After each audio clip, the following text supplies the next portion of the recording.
Well, a very good evening to you all, race fans. It all comes down to this. After 9 rounds of fierce competition, the curtain will fall here tonight on the Alliance Sim Racing V8 Supercar Series Season 4. We find ourselves at the legendary Interlagos circuit in Brazil, Autodromo José Carlos Pace. And what a circuit it is to finish off this season. It is absolutely a fitting stage for the grand finale here tonight. There are final points still on the line, of course, though, and still everything to race for. Wayne Walker sitting in the box seat for the title, but behind him, the battle has been raging right throughout this season. Matt Vanderkraan, Jamie Dyke, and the chasing pack will be throwing everything they've got at this last chance to make their mark on the standings. So whether it's a title to win, a podium to steal, or pride to fight for, everyone in the grid will have something to prove out on track tonight, and this is it. One last race, one final showdown for the season. Welcome to Interlagos and welcome to the Season 4 finale for Alliance Sim Racing's V8 Supercars series. On behalf of everyone here at Simple Racing Broadcasts, it's great to have you back with us. My name is Jared Cole, and I am joined in the booth again this evening by my good friend Josh Harris. Josh, it's been a season of ups and downs for so many of these drivers. But we find ourselves at the end of it here tonight, and what a way to finish the season at Interlagos. Yeah, absolutely. You couldn't have summed it up better, Jared. Thank you for having me along. Good evening to everybody out there. I certainly can't wait to get tonight started. I'll be honest, Jared, when I first looked at the calendar and I saw that we were finishing at Interlagos, my ears really pricked up and I was surprised. It's an interesting choice for supercars, but having done some laps today, it is a lot of fun. And I think that we're going to see some really good racing, to be honest. That second sector, lots of corners that turn back on themselves, the ability to dive up the inside and get some passing done. So hopefully we get to see a really good fun race, because we did get some news today, and not to steal anyone's thunder, but unfortunately our good friend Matt Vanderkraan has come down ill and will not be racing. So that essentially, Jared, throws the title out the door. I'm not sure that without an absolute disaster for Wayne Walker that we can see Jamie Dyke overhaul him. So unfortunately, with Mr. Vanderkraan not here tonight, probably got the championship sewn up. So really what we're here for is an absolutely cracking race on one of the world's great circuits in Interlagos. And a huge amount to unpack in what you've just said there, Josh. We'll say hello to Wayne Sanderson in the chat. Good to have you back with us, Wayne. Where do we even start with that? Now, first of all, tonight's race, 52 laps, a single race format this evening. If Wayne Walker does have a tragic incident that knocks him out of tonight's race, you will have just placed the greatest commentator's curse that I think we will ever have the misfortune to hear anywhere on YouTube, or indeed anywhere else, Josh. So I hope that you are silently praying to whatever gods you believe in that doesn't happen, because I will never let you forget that. I'm just going to pray to all of them, Jared, whether I believe in them or not. Secondly, mate, you wouldn't think that Brazil would be the place that we find a track that is so well suited to a Gen 3 supercar battle. And when you look at this track, it really does have it all. The elevation changes around Interlagos, for a start, will throw all sorts of chaos into the brake balance these drivers are working with. We have a couple of really long straights marked at the end by very, very hard braking zones, which we know that these cars don't love, and certainly their tyres won't be loving the high speed corners either. Then on top of that, through that middle section of the track, much slower and much tighter corners, which are a nightmare in a supercar, just trying to keep the power getting to the ground and not lighting up the rear tyres. It's going to really challenge the drivers just as a track. And then you add on top of that the fact that we are battling for the last points available here this season. It's going to be a pretty intense 52 laps, I'm predicting, and I cannot wait to see it. Qualifying going on right now, so we'll have a look at the standings as we get closer to ready to get underway here this evening. But let's take a look at the championship standings as they stand before this evening's race. And you're absolutely spot on, of course, Josh, in terms of Wayne Walker's dominating position right now, 2,076 points. Well out in front of Matt Vanderkraan, who, as you said, is not racing this evening. Jamie Dyke back on 1,910 points. So we're talking 166 points, the difference. It's not impossible, but geez, it's going to be difficult it would require an absolute disaster for Wayne Walker and a perfect night for Jamie Dyke. But anything can happen from here. Welcome back, BG. Good to have you back with us. I would absolutely love to introduce rain to this tonight.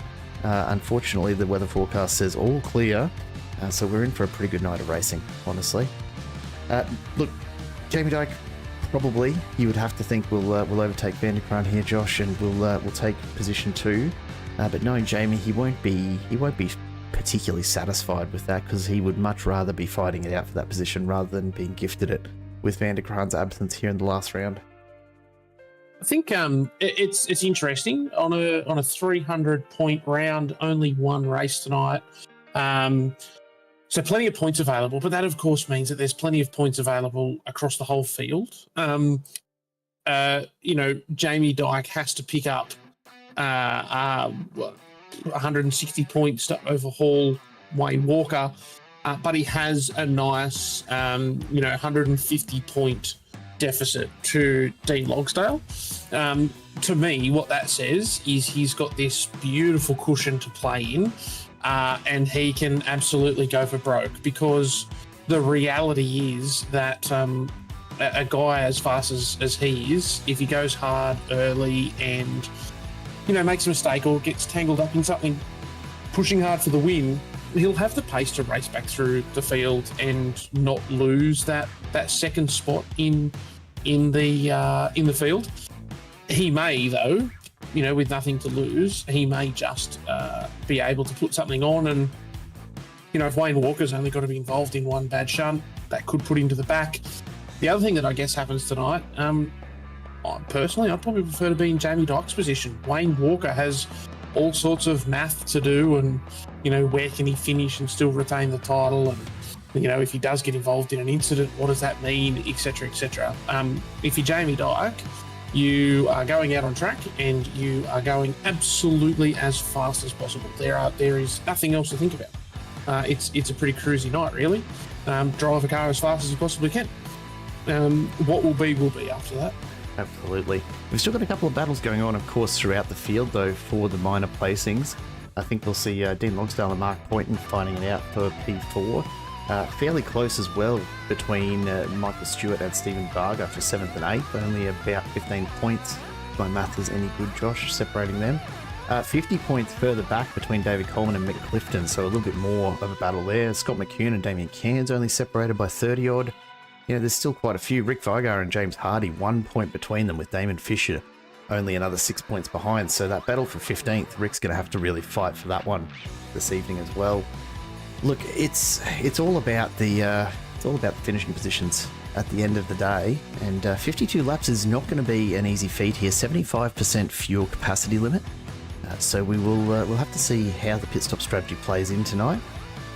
But lone qualifying are just finishing up now, so we are just about to get our grid for this evening's race and be able to show you just how it looks for this last race of the season here in Alliance Sim Racing's V8 Supercars series. A massive thank you, of course, to all of the sponsors for this season. It's going to be a pretty impressive one, I think. We're just getting into the warm-up session now, so we'll take a look at the qualifying results and give you a bit of a view of just what you can expect on the grid this evening. So Wayne Walker setting the fastest time in qualifying, a 1:35.351. Scott Gamble just shy of a tenth slower, and then a bit further separated back there, John Latham. We've seen him a few times this season, haven't we, Josh? He's really stepped up and fired in some pretty high quality times throughout. Just hasn't managed to convert it to the finishing positions so far this season, but it does speak volumes for what next season might bring if he decides to return. Yeah, absolutely. There's obviously good quality, one lap pace there for John, and I'm not sure his credentials in supercars, and especially these Gen 3s. They're a different beast to the older Gen 2 car. It may just very well be a learning year for John, and he's going to come on strong next season. But there are certainly some very, very promising signs there for a guy who's pretty quick, and if he can just piece it all together, there'll be some really nice results for him. Yeah, and that's the question, isn't it? Who can actually piece the results together across the full length of the season?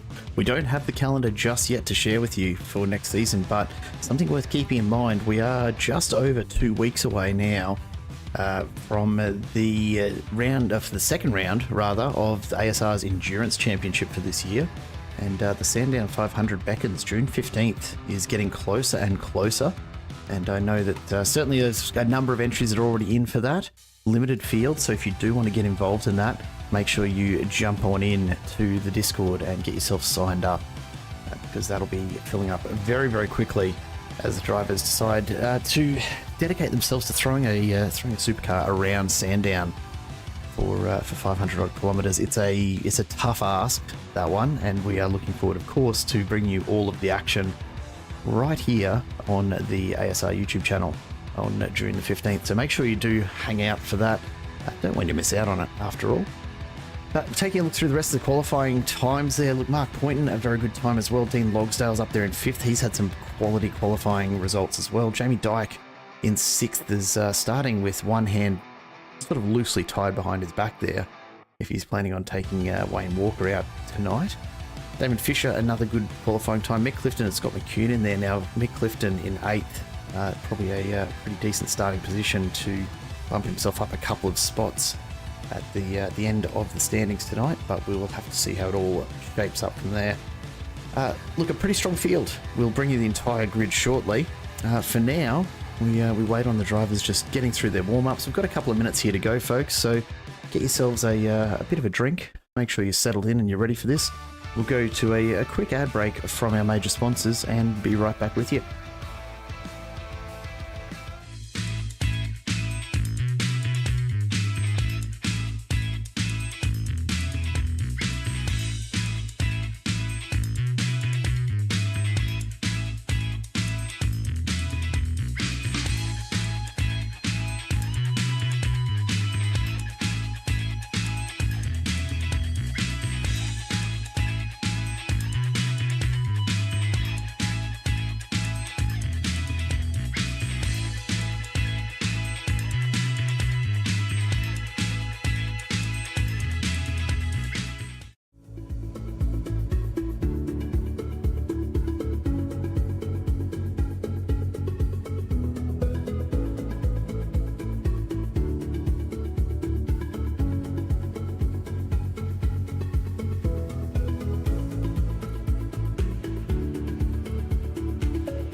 All right, folks, we are just about ready for the drivers to start gridding up here for this evening's race. G'day, Rain. Where can we sign up for it? Let me know if you can't see the Discord link in the chat history, and I will send it through for you again.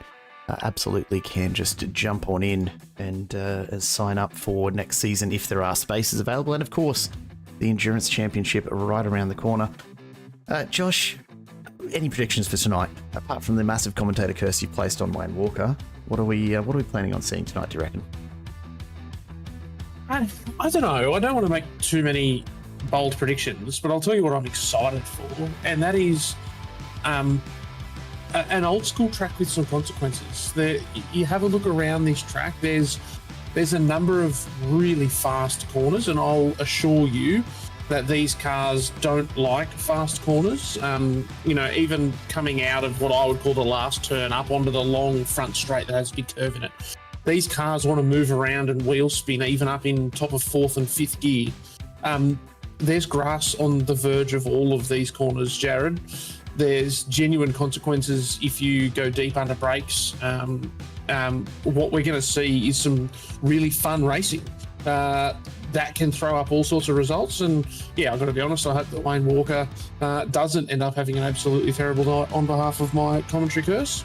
I'm sure he won't. Let's take a look at the final standings. The grid for tonight's race: Wayne Walker and Scott Gamble on the front row ahead of John Latham and Mark Poynton. Then Dean Logsdale and Jamie Dyke ahead of Fisher and Clifton. Scott McCune and Alex Kiedis make their way into the top 10 with David Coleman and Stephen Varker right behind them.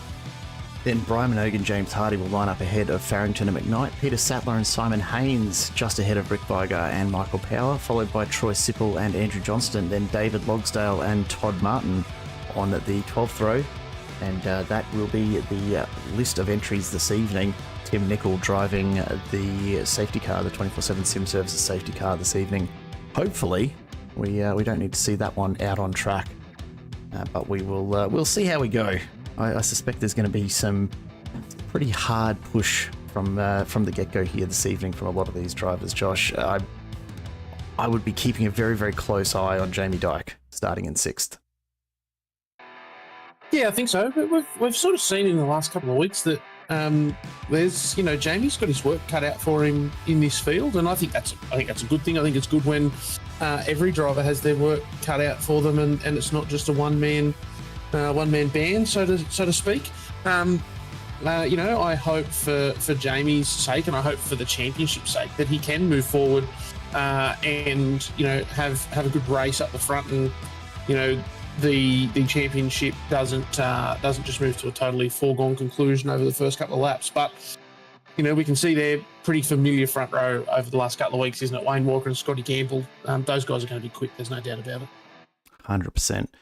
It's no surprise to see some of these names up the front. The only question will be how it'll look at the end of 52 laps around Interlagos. A lot can happen in that time. I've done some numbers just quietly on just how this might play out for the championship. I'm not going to share them right now because I think that takes the fun out of it, but I do have a pretty good idea of just what separation needs to occur between Jamie Dyke and Wayne Walker for Jamie Dyke to pick up the most unlikely of season victories. But we will leave that till later because we're about to go racing. We're under starters orders, a green flag being waved at the back of the field. Revs coming up, the flame shoot out the side of the Gen 3 Supercars, and we are off and racing here at Interlagos. Another fantastic start from Wayne Walker. He gets off line, and immediately the hypersonic racing entry of Scott McCune is turned sideways at the start, and we have an incident immediately. Scott McCune and Stephen Varga getting caught up in that right from the get-go as the rest of the field makes their way down the hill. Will that bring out a safety car right on the start? Surely not. Look, hopefully not, but what a way to start. 52 laps.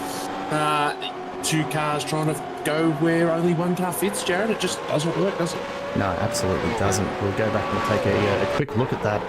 And right off the start line, just getting really caught up. Scott McCune into the wall, followed immediately by some pretty serious damage to Stephen Varga. So he's going to need a lot of repairs done. One of the Southern Cross Racing entries getting caught up a little further down the track as well by the look of things. So not the ideal start for quite a number of these drivers. Wayne Walker, though, immediately extending out to a fairly healthy little lead, considering we're only halfway through lap 1.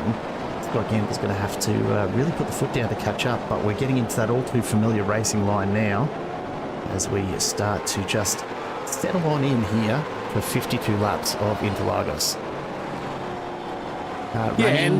Sorry, just calling out Rain. Appreciate the expired link. I'm sorry, my friend. I will endeavour to get you a fresh one at some point, but I will certainly update a link in the video description. So if I can't get that to you tonight, I will make sure we get one into the video description that you can check back over the next couple of days. It's an interesting comment that you make, Jared, with the little gap that Wayne Walker's pulled immediately.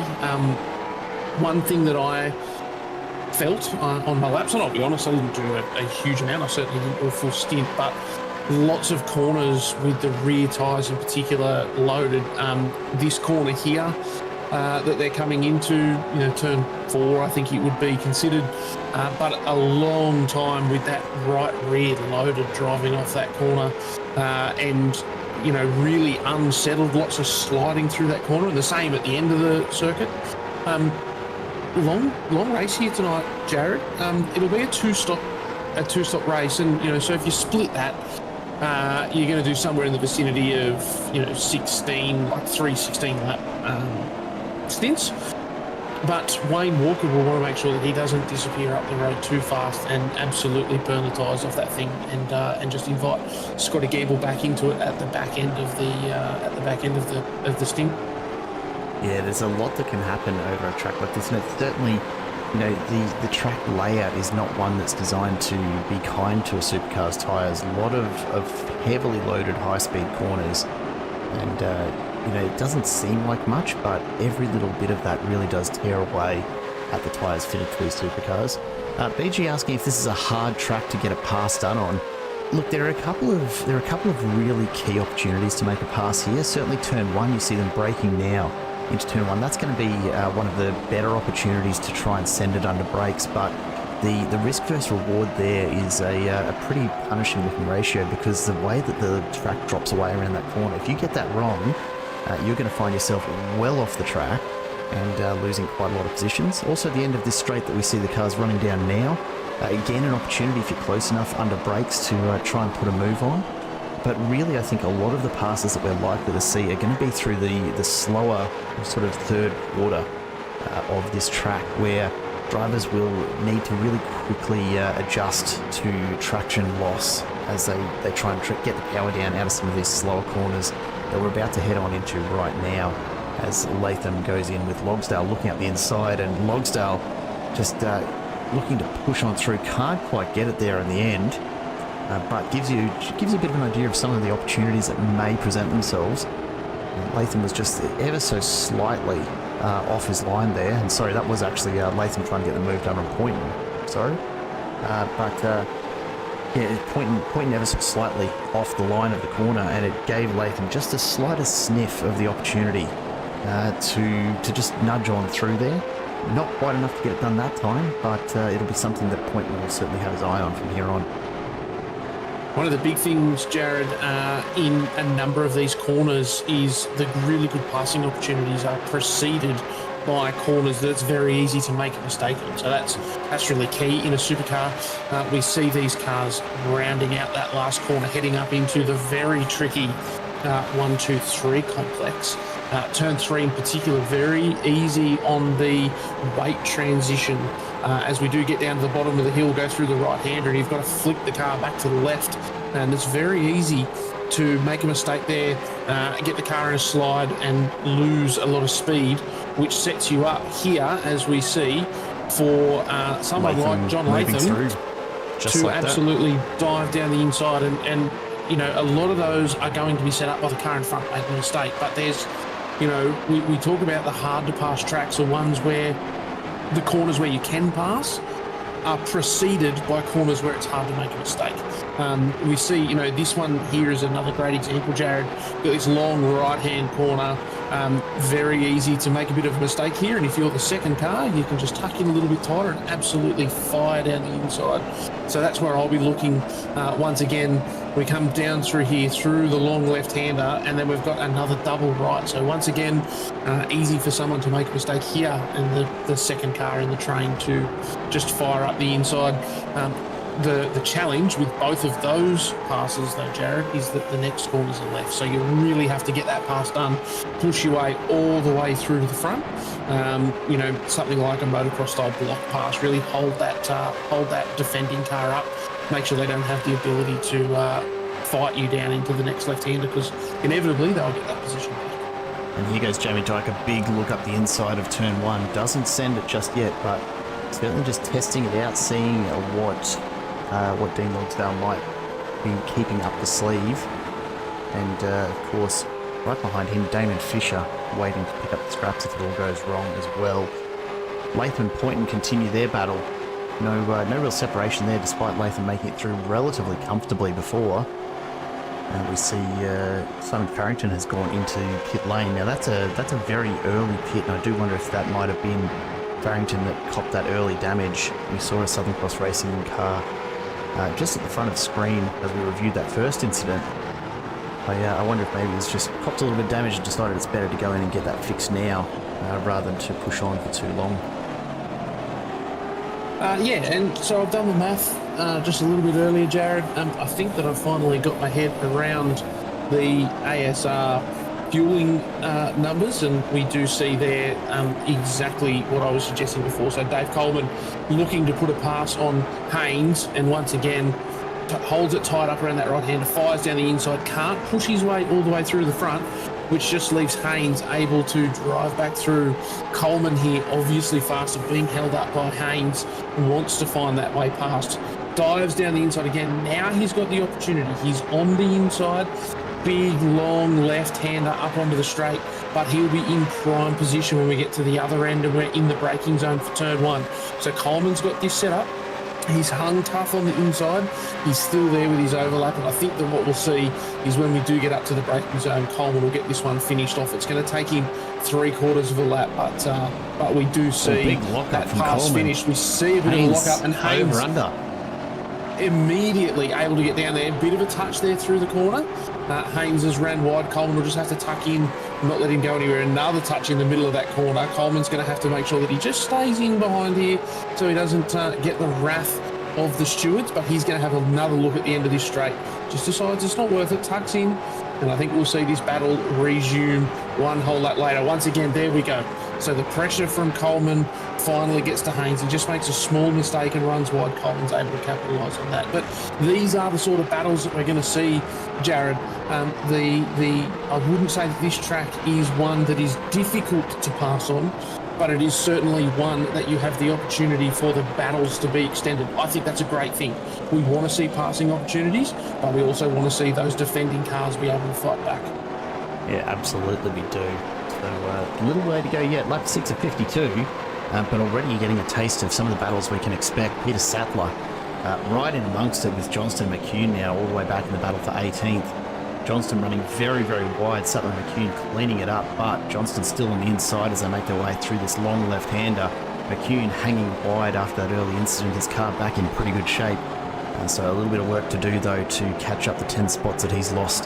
Thankfully, plenty of time to do it here tonight. A big shout out to everyone who's joined us tonight for the first time. G'day 3GS Motorsport, welcome to the chat. Pleasure to have you in with us for this final round of Season 4, the Alliance Sim Racing V8 Supercar Series. Coming to a close for this season. Of course, we'll be back with Season 5 in what will feel like no time at all. So keep your eyes peeled on all of the social media and so on for announcements for that particular calendar. I expect we'll probably see that in the next couple of weeks. But of course, the ASR Endurance Championship will be running on June 15th. Keep your eye on the channel for the official posting of that stream. Sattler and McCune now starting to pull away. Johnston just falling away off the back there as they came through the first part of this Interlagos track. And he's really struggling to stay with them at the moment, isn't he? Yeah, he is. But it's a long race. I think this is where you just go through the motions, find your rhythm, sort of settle into it, and let the race come to you. You don't, overall or ultimate lap speed isn't necessarily the be all and end all in a race this long. No, absolutely not. It's consistency. It's not an endurance length, right? 52 laps it's not a super long race, but it is certainly long enough that you do have to think a little more carefully than just all-out sprint pace and manage the tyres a little bit. Conditions here today certainly do favour the tyre wear being a little bit lighter than usual, but it's certainly not going to be kind to these tyres by any stretch as you see them belting down this front straight. That left-hander will be absolutely chewing the outside tyres, and then heavy braking into turn one as Hardy closes in on the back of Alex Kiedis from Old Mate and Sons. He's looking for an opportunity. He's going to have to set this up for much further into the track though. Doesn't have a shot right now. Alistair Bales, welcome back to the chat. Good to have you with us. We've got a few little battles going on, but right now the field is settling in for the long haul here, and Look, I think what we'll see as we tend to with this group of drivers is that these packs will move up and down through the timing tower. You'll have this group that we've got battling right now for third, the likes of Latham Point and Logsdale and Dyke. You'll probably find that particularly as pit stops come into play, that the positioning of these battle packs is going to really move up and down through the field. So you'll have all of these drivers separated by a couple of seconds, and then all of a sudden you'll have 5, 6, 7 of them come close together, often off the back of a mistake or a passing move. and it'll be on for young and old once again. Latham doing a fantastic job right now in keeping Point at bay as they just settle on in. Tim Lawson, lovely to have you with us, my friend. Hope you're enjoying the final race of this season. Point just cannot close the gap to Latham at the moment. No, he can't. I will be interested to see how these guys go with their tyre pace. You know, just having a look up and down the timing power. Everybody's running, you know, close to a second slower than their ultimate lap speed, Jared, and that really does come into it. We see corners like this one, big, long, loaded corners, and just look there, catching that slide in the middle of the corner, and we'll just follow on board with Scott Gamble, watch him at work. We'll see the same sort of thing, and it's interesting to note, Jared, that every one of the long, high-stress corners, they're big, long left-handers. That right-hand rear is going to be absolutely screaming. Once again, we see how little lock Scotty Gamble has on. The car nearly does all of its rotating through those long corners on the rear wheel rather than on the steering wheel, and that is not good for tyre wear. We see him bomb into this hairpin right-hander all up over the curb, down through this bowl at the left-hand side. You tuck the car in tight there, Jared, get it right up on the curb, and it nearly does all the turning for you. Once again, though, up here, hard on the brakes, back down to about 70 k's an hour, another really tight right-hander, and then short, shifting up into third. This is an interesting little corner. I see there Scotty Gamble's even using fourth, and once again a big oversteer moment. I'll be really interested to see how he goes getting up onto the main straight here with a bit more oversteer in the middle of the corner, and this is where it becomes challenging, Jared. You're wide open throttle, you're trying to maximize your pace, and you've got a big long corner. This next bit here, the bit that we've just gone through, the car is absolutely able to get some wheel spin in. So it's a really challenging part of the track, and one where you really need to look after those tyres. And what I can see there, Jared, is a car that 10 laps in to what is a 17 lap stint if you're going to do it evenly, and already you've got a set of tyres that are absolutely screaming to be changed.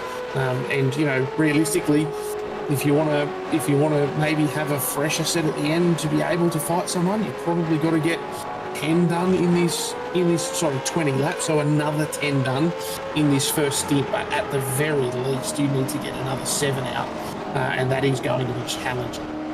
We've just seen Peter Sattler and Andrew Johnston have come together, so let's go and take a quick look, see what's happened here. Johnston's got it all sorts of wrong under brakes, taps the rear of Sattler.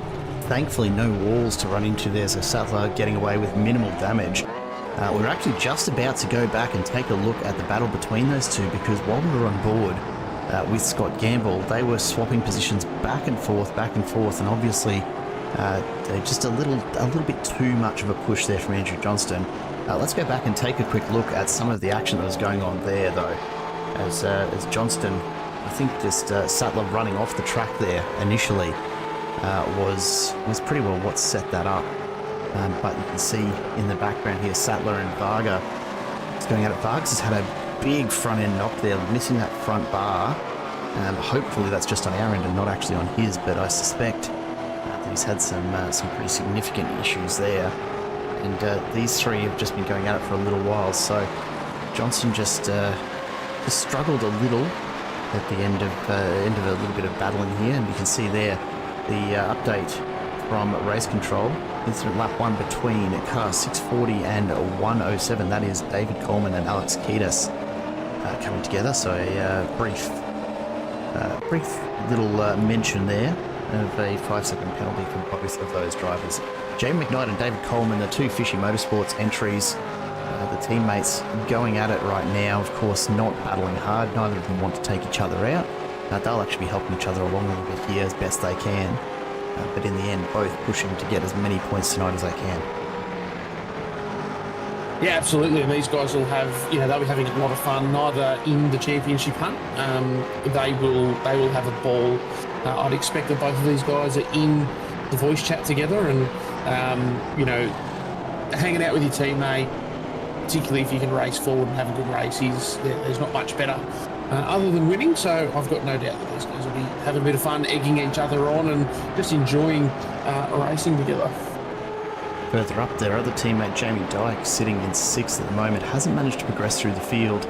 And in fact, the front 7 all right where they started at the beginning of this race. So very, very clean racing across these first 11 laps from all of your front runners.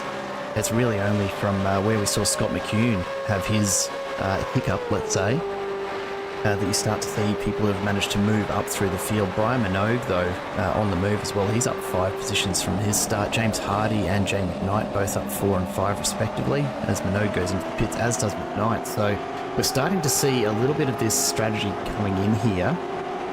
That's not too far off what we were talking about earlier in terms of splitting it into 3 fairly even sections. Josh, what's your take on the pits already happening though? Is it something that perhaps these drivers just starting to find the limits of these tyres given how hard they've been pushing? Look, if they've found the limits after 12 laps, so we've got 40 to go. If they've found the limits after 12, it's pretty concerning, right? Doing 2 more 20-lap stints is concerning. Unless they're going to 3-stop it, and they've just decided that, you know what, it's the last race of the season, I'm not going to win the championship, I'd prefer to do 4 stints driving absolutely flat out than 3 stints conserving some tyres. I'm a bit at a loss for words, I've got to say, Jared. It just doesn't make a huge amount of sense. No, it's a very odd one, but I'm sure it'll all make sense as we see it play out over the next little while. Look, it's maybe being lap 12, it's just to make it a bit easier for the drivers to think, okay, 20 laps at a time from here. Who knows? Who knows? There might be no strategy to it at all, and people are just taking an absolute gamble on overcuts and undercuts and all sorts.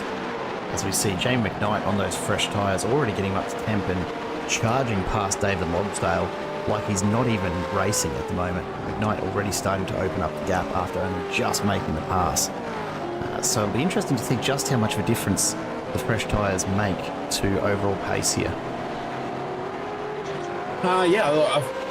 At least a second would be my opinion there. I'm just having a bit of a look down. We've got, Scotty Gamble just did a pretty good lap, and he's 7/10 off. Actually, a number of them are 7/10 off. So the overwhelming number that I'm seeing when I look down the totem pole is between 7/10 and a second that they have all rolled out of the pace. And so I would expect that you put a fresh set of boots on, and you're looking at picking up at least that 7/10. Noting that these guys are going to put a fair bit of fuel on. So I went to talk about this a bit before, Jared, and we got very distracted by a good battle. The guys tonight started with 50 litres. Now that's going to get them about 15 laps, which is going to throw a bit of a curveball into their 17 lap stints, but they're going to get about 15 laps out of those 50 litres. Across the night they've got to add 125. So if it was me, I'd probably be adding somewhere in the vicinity of 70, leaving me 50 to do at the end. That covers tyres both times. Neither stops particularly horrendous, and doesn't see me running too much fuel at any point. We see a couple more now. Latham and Logsdale both peel into the pit lane. Pretty tricky pit lane to get into here as well, Jared.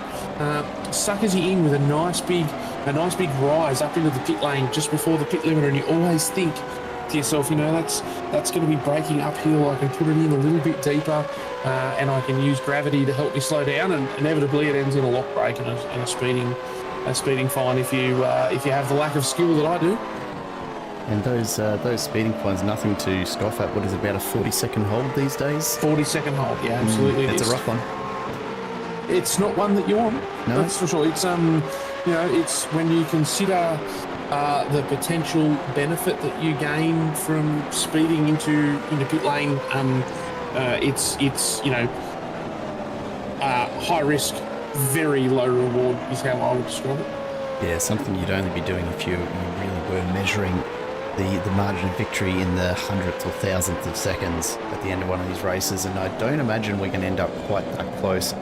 Wayne Walker out in front right now, 6.5 seconds over Mark Quinn and Jamie Dyke. That is a massive lead that he's already establishing.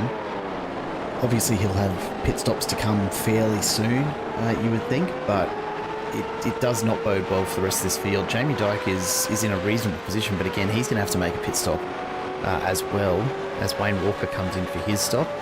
Will we see Poynton or Dyke going? Poynton goes in, Dyke follows him. So both of those drivers coming on into the pits. Now, will we see an exodus of all of the cars behind? Damon Fisher, sure enough, follows them in. This makes sense to me, Jared. Very, very tight entry for David Coleman. Last minute decision from Hardy to actually come into the pits there. Simon Haynes and Troy Sippel coming around. Sippel's going to go in as well. So everyone's just been waiting. Look at this. Scott McCune coming in. It really is just absolutely everybody coming into the pits now. It was about 15 and a bit laps you could get, Jared, out of that first 50 litres. Obviously, no one has bothered to fuel save. They're all going flat out. We do see Scotty Gamble come through, the first of our drivers to have made a pit. Now, Scotty Gamble spent 32.7 seconds in the pit lane. And our mate at the front, Wayne Walker, 28.7. So Scott Gamble has taken a little bit extra fuel. But interestingly, 5 seconds extra of fuel that he took, and he ends up only 5.8 behind Wayne Walker. That is the benefit of the undercut. So, immediately Scott Gamble has gone out and put down, quite a quick lap on his out lap, and this lap in particular is going to be significantly faster, I would expect, than Wayne Walker, who is out trying to hit his tyres up to 10. Scotty Gamble, beautiful set of up to pressure, up to temp, slick tyres, and he's going to be making a move forward. He's not going to get this.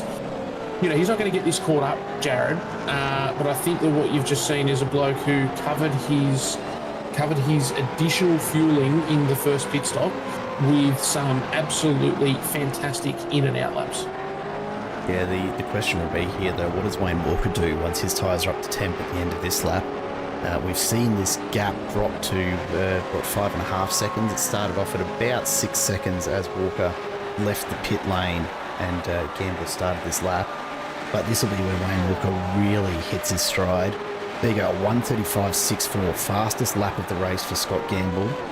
So have no doubt about the impact of those fresh tyres on the pace, and especially as more and more rubber has been laid down on the racing line, the times are only going to get faster. But of course, that'll only be 2, maybe 3 laps at that pace before it starts to drop away. They're going to have to really put in the work here. Let's see what Wayne Walker can do, and whether indeed he can actually put a bit of a dent in that gap again, start to extend it out. Meanwhile, Mark Poynton and Dean Logsdale right behind Gamble. These two have been at it for a while now, and Logsdale just starting to struggle as Poynton puts more and more pressure on. Yeah, absolutely. It looks like Poynton's got a bit of extra speed. Finding a way past, though, is definitely going to be the next challenge. But it should present itself as a really good battle. And of course, Latham will be licking his lips back there, just hoping that these guys get into it. We do now see McCune and Kiedis having a little bit of a battle, and much the same thing, nose to tail. Hardy in the background, just starting to stalk, hoping that these guys maybe come together. Fantastic racetrack, Jared, for lots of different opportunity. Every time you get to a corner, you start to think, is this the one where they're going to be able to put a move on? And you just know that even if they do, it's just going to keep on, on and on. And that racing battle is just going to keep on getting better and better. Wayne Walker has just set the new fastest lap 2 tenths quicker than Scott Gamble's, 1:35.47 to Gamble's 1:35.64. Look, not quite 2 tenths, but hey, roll with it for me, folks. It's testament to Walker's speed. He's really got the Gen 3 supercars now. Tim Lawson absolutely picking up the jump there. Logsdale getting past Poynton in the pits. And a lot of that down to the much faster stop, 27.5 in the pit box to 29.7 for Poynton. So how that'll turn out. There they go. They've come together there. That's McCune and Kiedis have come together out of turn 1. And all of a sudden it's a 4-way battle as Simon Haynes and Michael Power get caught up in it. I must admit, I looked away for just a second to try and take a bit of a look at Logsdale and Poynton's pit lane times. I'm not quite sure what happened there, Josh. Did you catch that? No, I didn't. I was happily looking at various pit times to see the spread in, how much fuel everyone's taken, and unfortunately, I missed it as well. We'll go back and take a look in just a second. Jamie Dyke going past Minot without a problem in the world. Damon Fisher looks to do the same, can't quite get it done, so he's going to have to slot in behind and look for another opportunity. Let's go back and take a look and see just what's happened with Keys and McCune. McCune deep, big lock-up on that rear left, and almost identical to what we saw earlier with Sattler getting spun. It does look like that's going to be a bit of a recurring theme at turn 1 there if we do get into some braking battles, I suspect. Yeah, it's so easy to do up there, Jared. You'll see that the track just starts to drop away on you, and so if you're still hard on the brakes, the front left just starts to get a little bit light, and in the, late in the stop, you're trying to squeeze more and more and more braking performance out of these cars. And they inevitably do lock a brake. It's such an easy trap to fall into. We see there Logsdale runs just ever so slightly wide. Poynton has the door absolutely slammed closed on him, which brings Latham into this battle. It is now a genuine three-way battle between Logsdale, Poynton and Latham. Fantastic little bit of racing here. These guys are going at it, hammer and tong. It's fantastic to see. But we saw there just that ever so slight mistake from Logsdale really slowed him up, but unfortunately so hard in these cars to be comfortable and confident to get the pass done that there was just nowhere for Poynton to go, and he had to back out of it. Yeah, it's one of the things that's absolutely key, right? If you do make the error, you want to make sure that your car is parked on that apex to really minimise the chance for the driver behind to get through. But look, it won't be the last chance, I'm sure, that Poynton gets to have a bit of a crack at Dean here. The Team AJR car, though, is looking very, very strong, up 2 positions since the start. Pit stops coming into play, of course, now, but all of our drivers having made their first stops. So, yeah, look, we're on track. Lap 19 of 52. We've probably got another, 20-odd laps until we see the pit stop start to come through again. It really will be a question of what sort of fueling strategies all of these drivers have taken, and that's where we'll start to see a bit of differentiation coming into it. Peter Sattler has had a pretty big moment. We'll go back and take a quick look at that one, and it does look as though he's just locked up straight. I'm not sure what's happened there. An immediate jump to the pits. I wonder if that's perhaps a bit of external factors coming into that one, because he is now out of the car.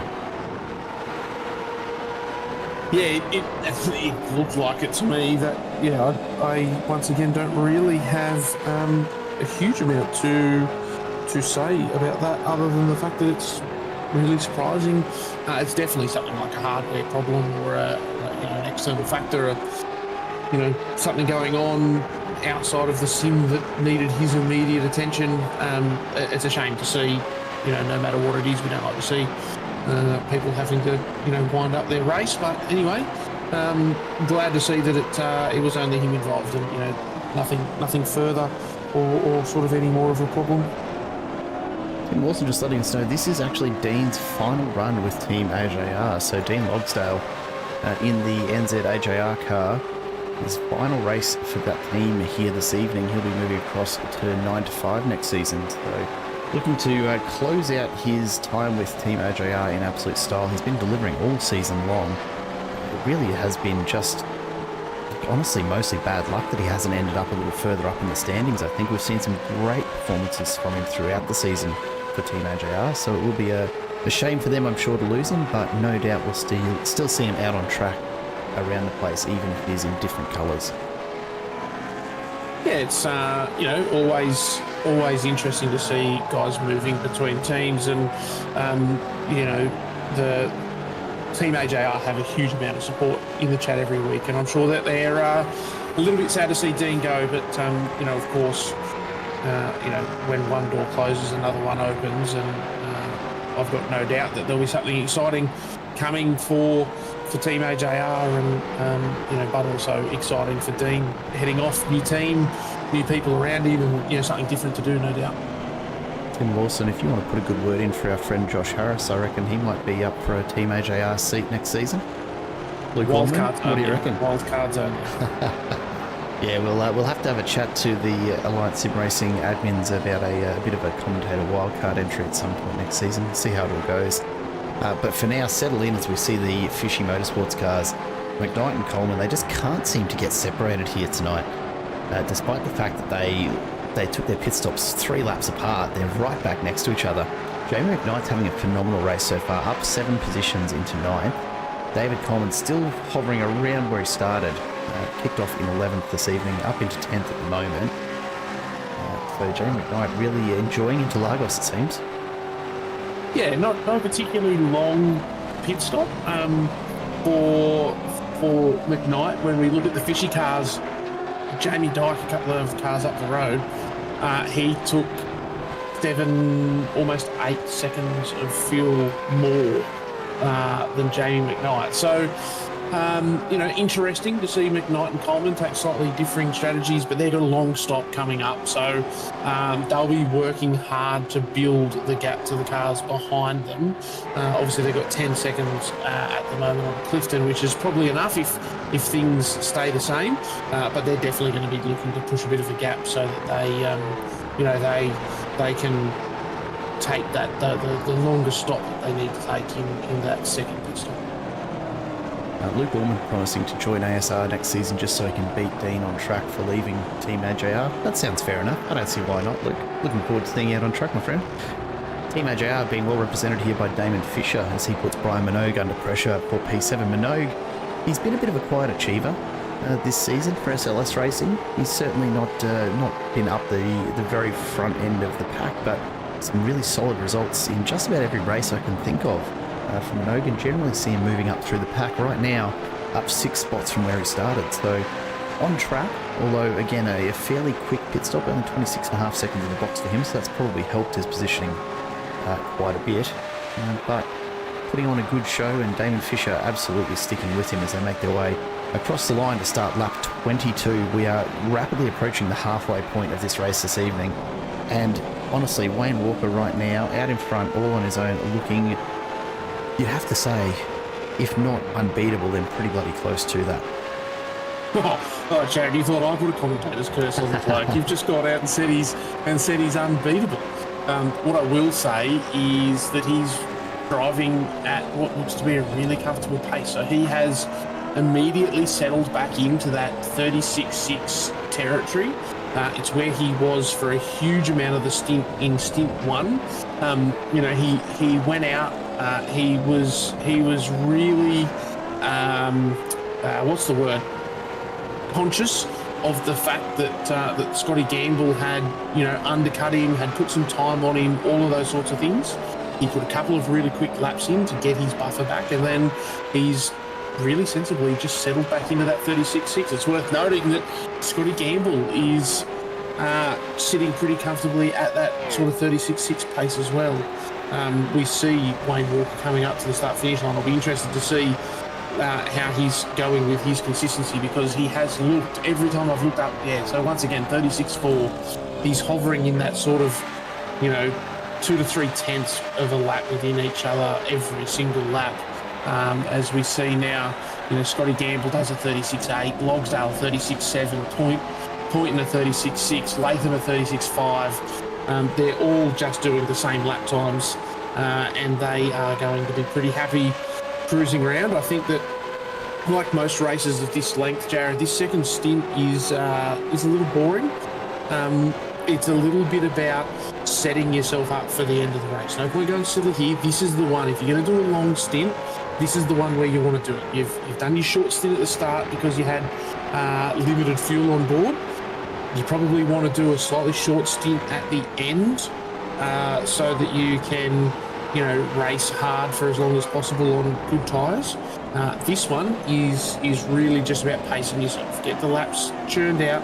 Don't lose the cars in front. You don't want to have someone drive away on you, but you just want to take it easy, maybe save a little bit of fuel, save your tyres, put some really nice consistent laps in, and then, with sort of 16, 17 laps to go, put some fresh tyres on, put a little bit of fuel in, and go hell for leather. Now, interestingly, while we've been watching this battle for third, Damon Fisher has just come in for his second stop. Very, very early, I'd have to think, and probably only about 10 or 12 laps since his last stop. I think maybe just trying a slightly different strategy at this point, looking to maybe split the second half of this race into 2 equal stints. A bit of an odd call. We might just go back and take a look to see if there was any contact here, as he's been battling it out with Brian Minogue. Minogue getting a little blinky there, perhaps, and I'm hoping there hasn't been contact that's forced Fisher into the pits for repairs. Let's keep an eye on it as they make their way around just the final part of the lap. But if I'm not mistaken, Fisher at this point decides that it's time to jump into the pits. I wonder if perhaps he's thinking that it might just be a better call at this stage to give himself some clean air by coming into the pits, and you see he dives in there. So interesting strategic decision from Damon Fisher. I'm sure Team AJ are working on a strategy in the background, but we'll see how that plays out for him. That puts him back in 20th right now. It's interesting. I just quickly did the math. You can definitely get home. It's less than 100 litres from this point home, but big ask on the tyres. So, I can't see it being the overall strategy unless he's going to now fuel the home and put in a series of laps. What do we got? We've got 30 to get home. He could now do sort of 15 laps and then duck into pits. It's a pretty short stop to change 4 tyres on these cars. It's about 9 seconds. Get out there and go crazy for 10 laps. I don't know that it's worth the time in pit lane. I probably would have just done 3 stints as even as possible, but he might have just decided as well that not in the championship hunt, got nothing to lose, might as well try something different and see if it works. Worth noting for those watching, of course, that Mr. Harris's preferred approach of 3 equal stints has nothing to do with it being a top-notch strategy, but rather just that he doesn't like to think about his pit strategies in too much detail. 100%. Couldn't agree more. What it often actually has to do with, Jared, is the fact that I'm a big wuss, and I don't like doing things like paving tyres for long periods of time.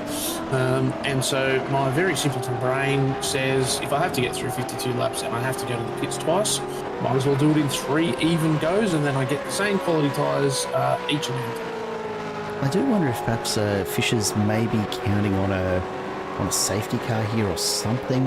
I can't see how that's going to help him out. I'm just running through ideas in my head as to what the strategy is. I think you're probably on the money. He's really just trying to extend from here to the end, and that's a very, very big ask. But look, it's not going to be impossible, but he is so far back. Wayne Walker is setting a blistering pace lap after lap after lap, and right now, just doing the quick maths, Wayne Walker about 1 minute and 5 ahead of Damon Fisher. So even if Fisher is hoping to pick up some positions on the next round of pit stops, assuming that all of the pit stops run about 50 odd seconds, that'll bring him up into about 6th place. It would be a bad finishing result, but it's not going to get him to the front of the pack at this point. No, you're right. It's not. I don't know. He'll have an idea. There's a plan. It could be, short-term gain. We'll see how things go.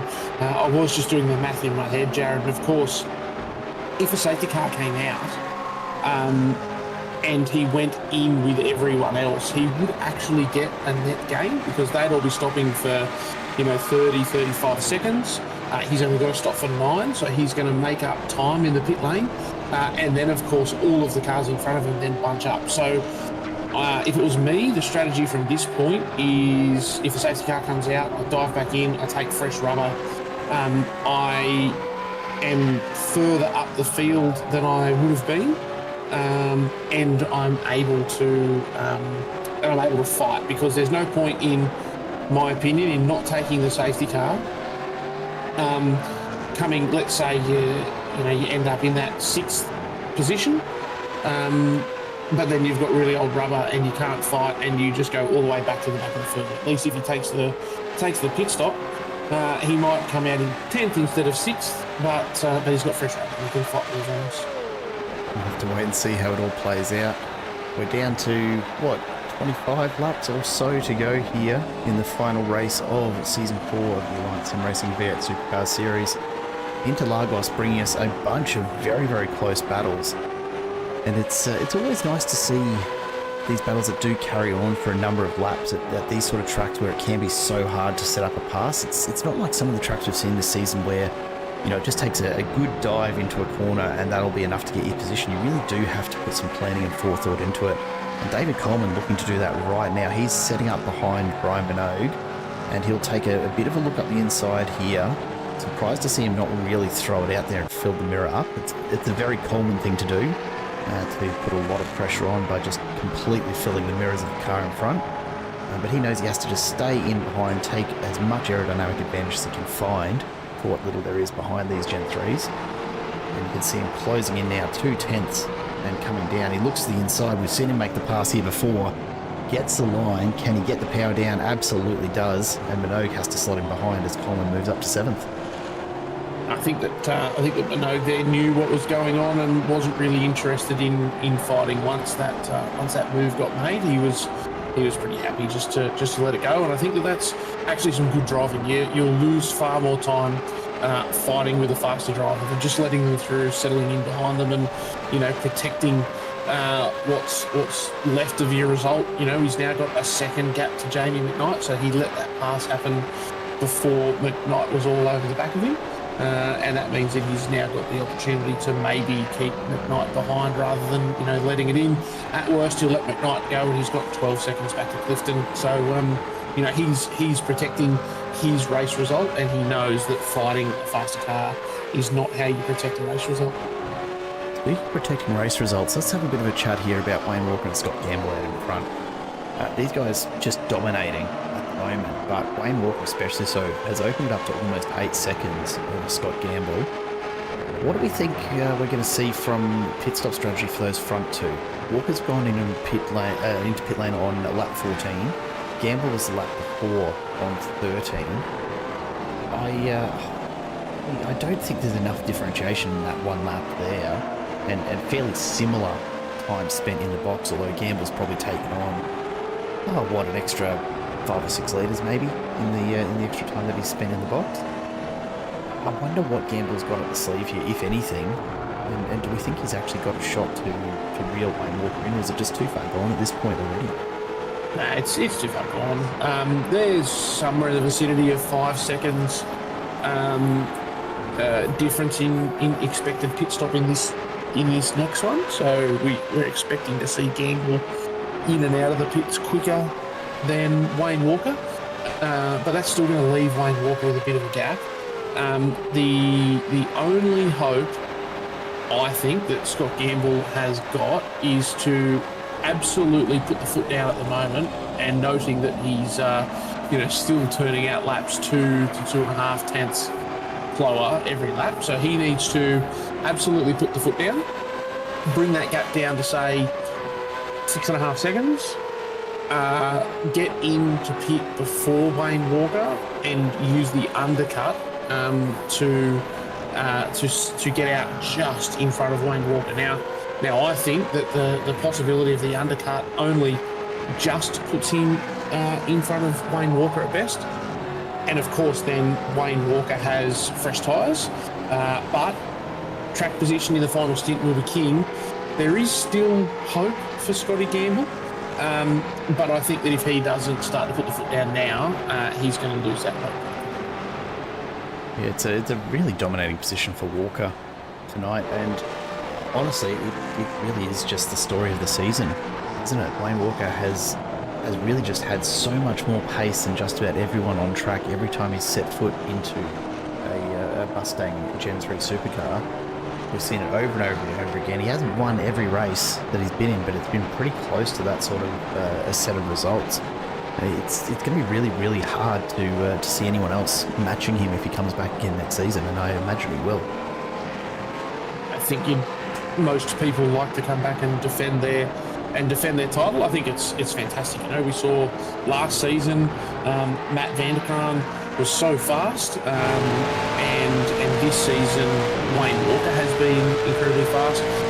There are some other fast guys in this field, and you know, the prospect of seeing them up the front next season, you know, wouldn't surprise me. They'll go away during the off season. They'll do some practice. But I think that really what's shaping up is hopefully a absolute ding-dong battle next season. You have to cast your mind back, Jared. There's been a number of races this season where Matt Vanderkraan has had some pretty average luck. Compared to last season especially, where he just led every lap and that was just what happened. You know, this season really is very much, you know, a few different battles happening and things that, you know, didn't turn out how Matt Vanderkraan would have wanted. So I think that we're getting ready to see a really good battle next year between, you know, the whole top three. Wayne Walker, Matt Vanderkraan, Jamie Dyke. On their day, they're all as fast as each other. Yeah, it'll all come down to the calendar, really, won't it? We know that all of these drivers have a variety of favourite tracks, and to see what that might bring out in the next calendar will be very, very interesting indeed. One thing that I think I can say about this calendar is it's always varied and it's always interesting. So, you know, it's not just going to be the same tracks over and over again, that's for sure. No, absolutely not. Tell us out there in the chat, what would you love to see next season? Give the Alliance Sim Racing guys a bit of insight. What makes for really good viewing on these broadcasts? Some more rain? Do we want to see some more rain? I think we want to see more rain. But here's the one where I want you to put down, Jared. I want you to put some money on the table. As we see here, so McKnight has been the first to blink. So McKnight is pitting, and he's going to make a 20-lap run home. So interesting to see what that does for him in his battle with Minogue and Coleman. But Jared, the money I want to see you put down.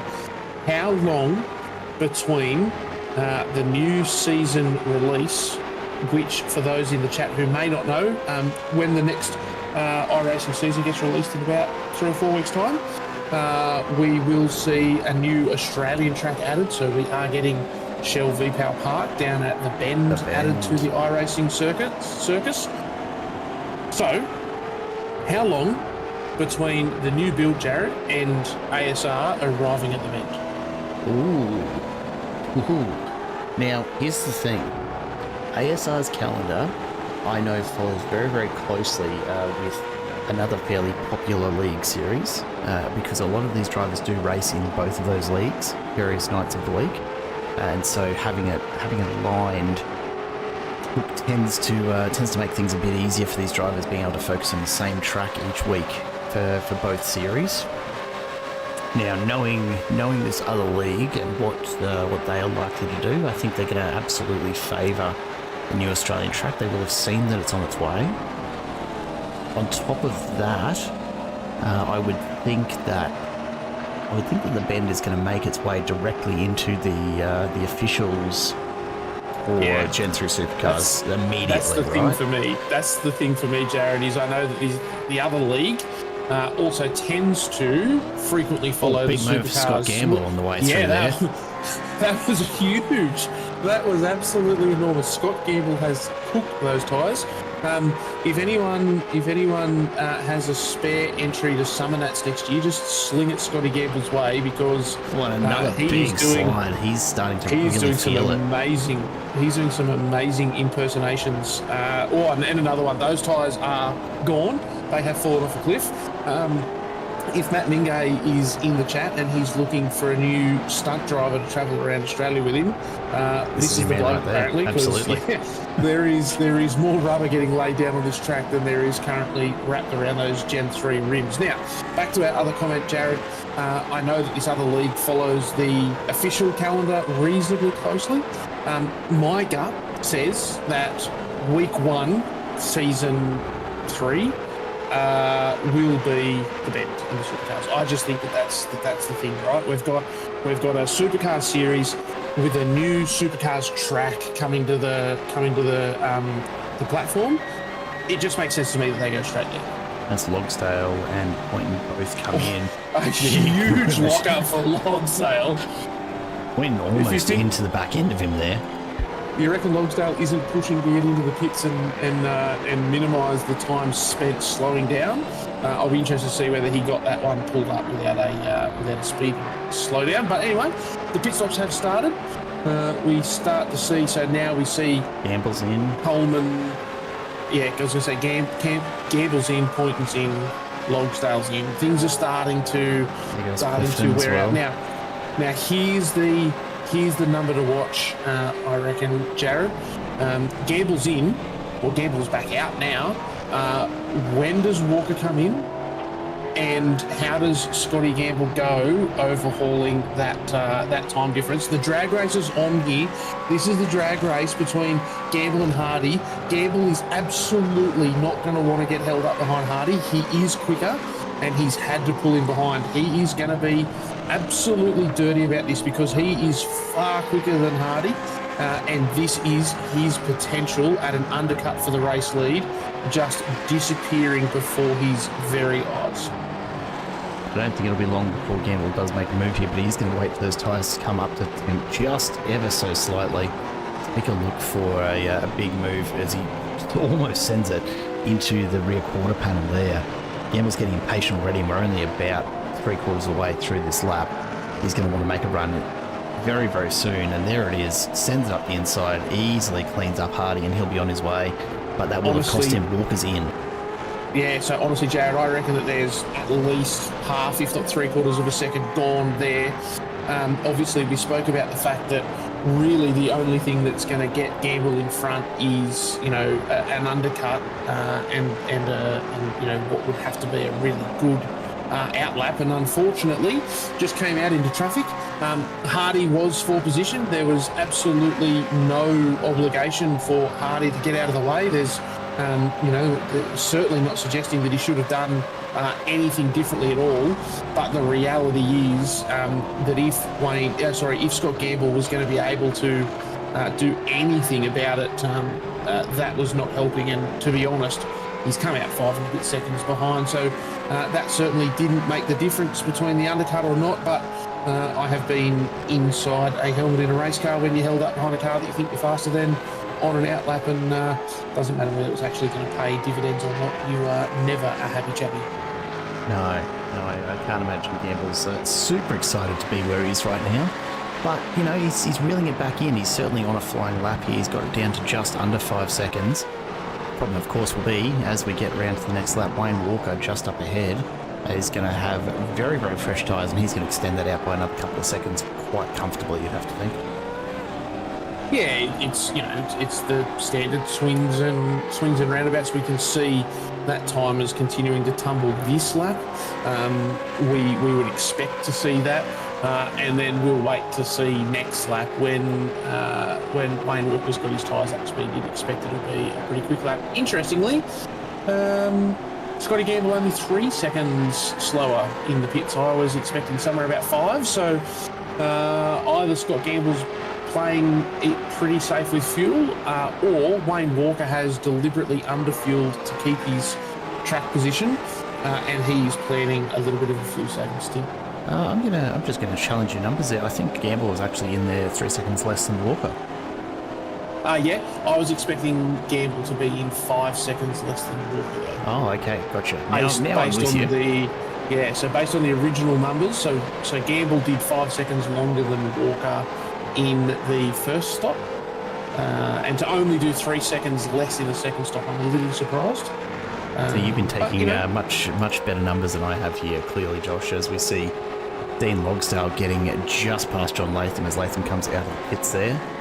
So that earlier stop so far paying off reasonably nicely for Logsdale, finds himself up into 5th, ahead of Latham and Poynton just behind. But of course, that's going to end up 3rd, Jared. Yeah, it will end up that way once Hardy and Dyke come in for their second stops. So he's in a pretty good position, but he is going to have a couple extra laps to run on those tyres compared to the cars around him. Which is, look, it's not terrible, but that could mean the difference in just under 20 laps time. I think that we'd expect Dean to have the pace to keep Latham and Poynton behind. It'll be a battle, but I wouldn't be surprised to see him just eke out a little bit of a gap here. And can I just say, watch the chatterupt if Dean manages to grab a podium in his last times in AJR colours. Absolutely, I'm here for it. That's what I'm hoping for here tonight. Be a great way to send him off from AJR, wouldn't it? In comes James Hardy, so Logsdale will jump up into 4th in just a moment.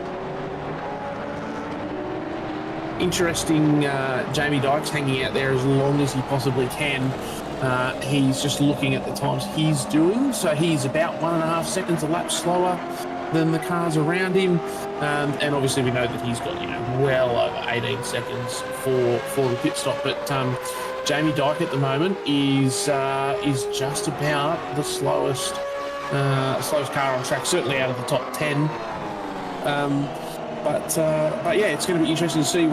Just looking here, Fisher, he's up to 9th now, having done that very early stop, but he's already settled into 37.3s, Jared. So, we saw Wayne Walker pretty consistent in that 36.6, 36.7 sort of range.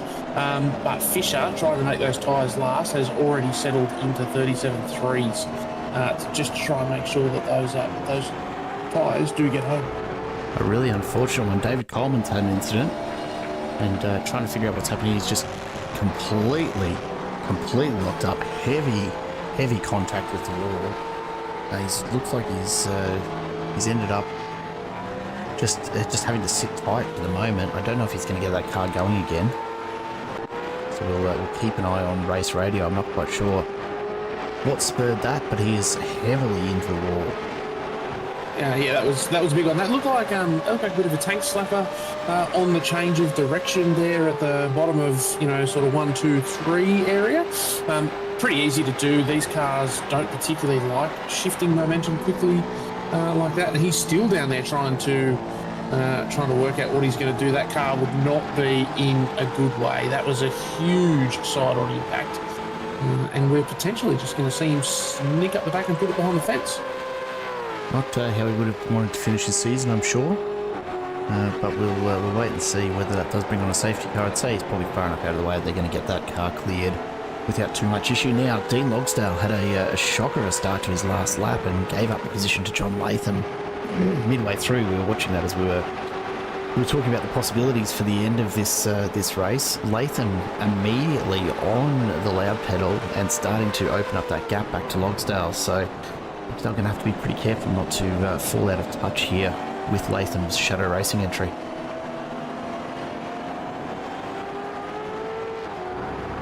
Yeah, and there it is. There's the safety car called. So this will be interesting. Jamie Dyke comes in. So this is going to really help Jamie Dyke. This will be huge for Jamie Dyke. So he's going to be in hill under fuel. One thing that Jamie Dyke is very, very good at is knowing how much fuel he needs, how much fuel he would need to save. And it's going to be on Wayne Walker here, really going to be on the catch-up flags, making sure that he gets through. He is now through on Jamie Dyke, so no problem with that. But obviously, Dyke's going to probably come out where he would have, but on fresh tyres and with everybody in front of him bunched up. So this is huge for Dyke and a really big opportunity for him to move forward in this pack. Interestingly, Scott Gamble's just come in. That's not one I would have predicted. He's come in and made a third stop there, grabbed some tyres, 10.5 seconds in the pit box. So he's just grabbed a fresh set of tyres for the last 15 odd laps. He's hoping that's going to make enough of a difference that he's going to be able to catch Wayne Walker on it. That's bold. To be honest, Jared, there's a few positions in this field where people have quite big gaps to the cars behind, 10 plus seconds.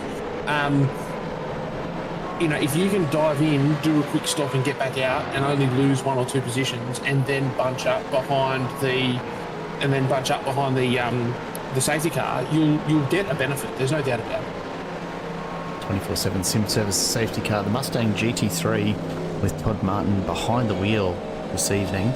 Tim Nicol getting a bit of a break from his usual duties, so he'll be glad to be just out of the car this time around, and letting Todd Martin stretch his legs a little bit in that GT3.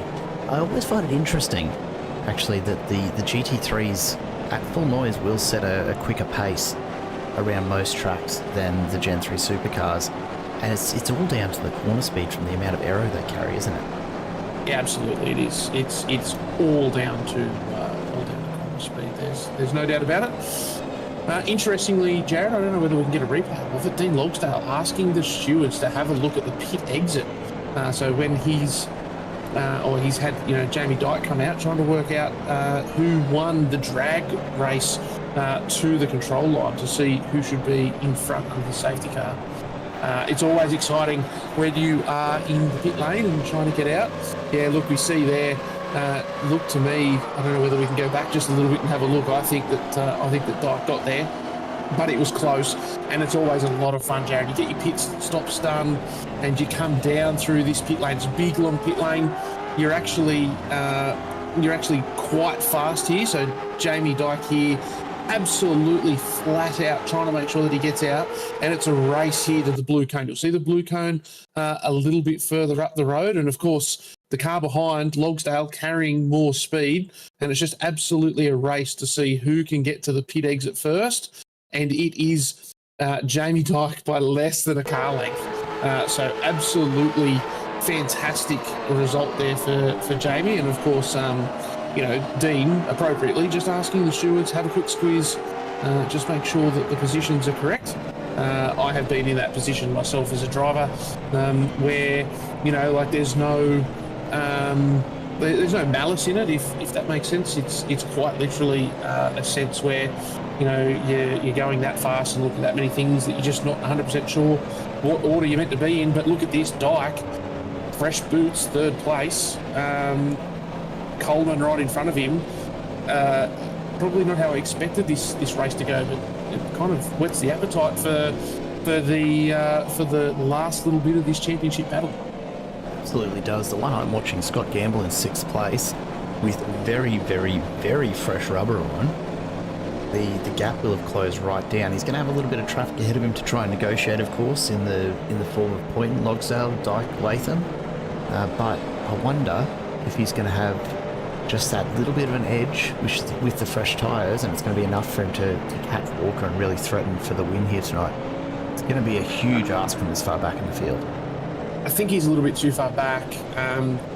Dyke on equally fresh rubber is probably the one to watch, but I just don't think he has quite the car speed. I think if it was Gamble in 3rd on fresh rubber, it would probably be a little bit different of a conversation. I'd love to see Dyke make up a couple of positions purely for the championship battle, but I'm not 100% sure that he's got the outright pace tonight. But no matter what, it's going to be a really fun race. These last what have we got? 12 laps are going to be really, really exciting no matter what. But yeah, I just think that unfortunately Dyke doesn't quite have the car speed, and Scotty Gamble doesn't have the track position that he needs. And ultimately, Jamie Dyke at this point will just want to make sure that he finishes this race and gets the points on offer to pick up P2 in the championship ahead of Vanderkraan.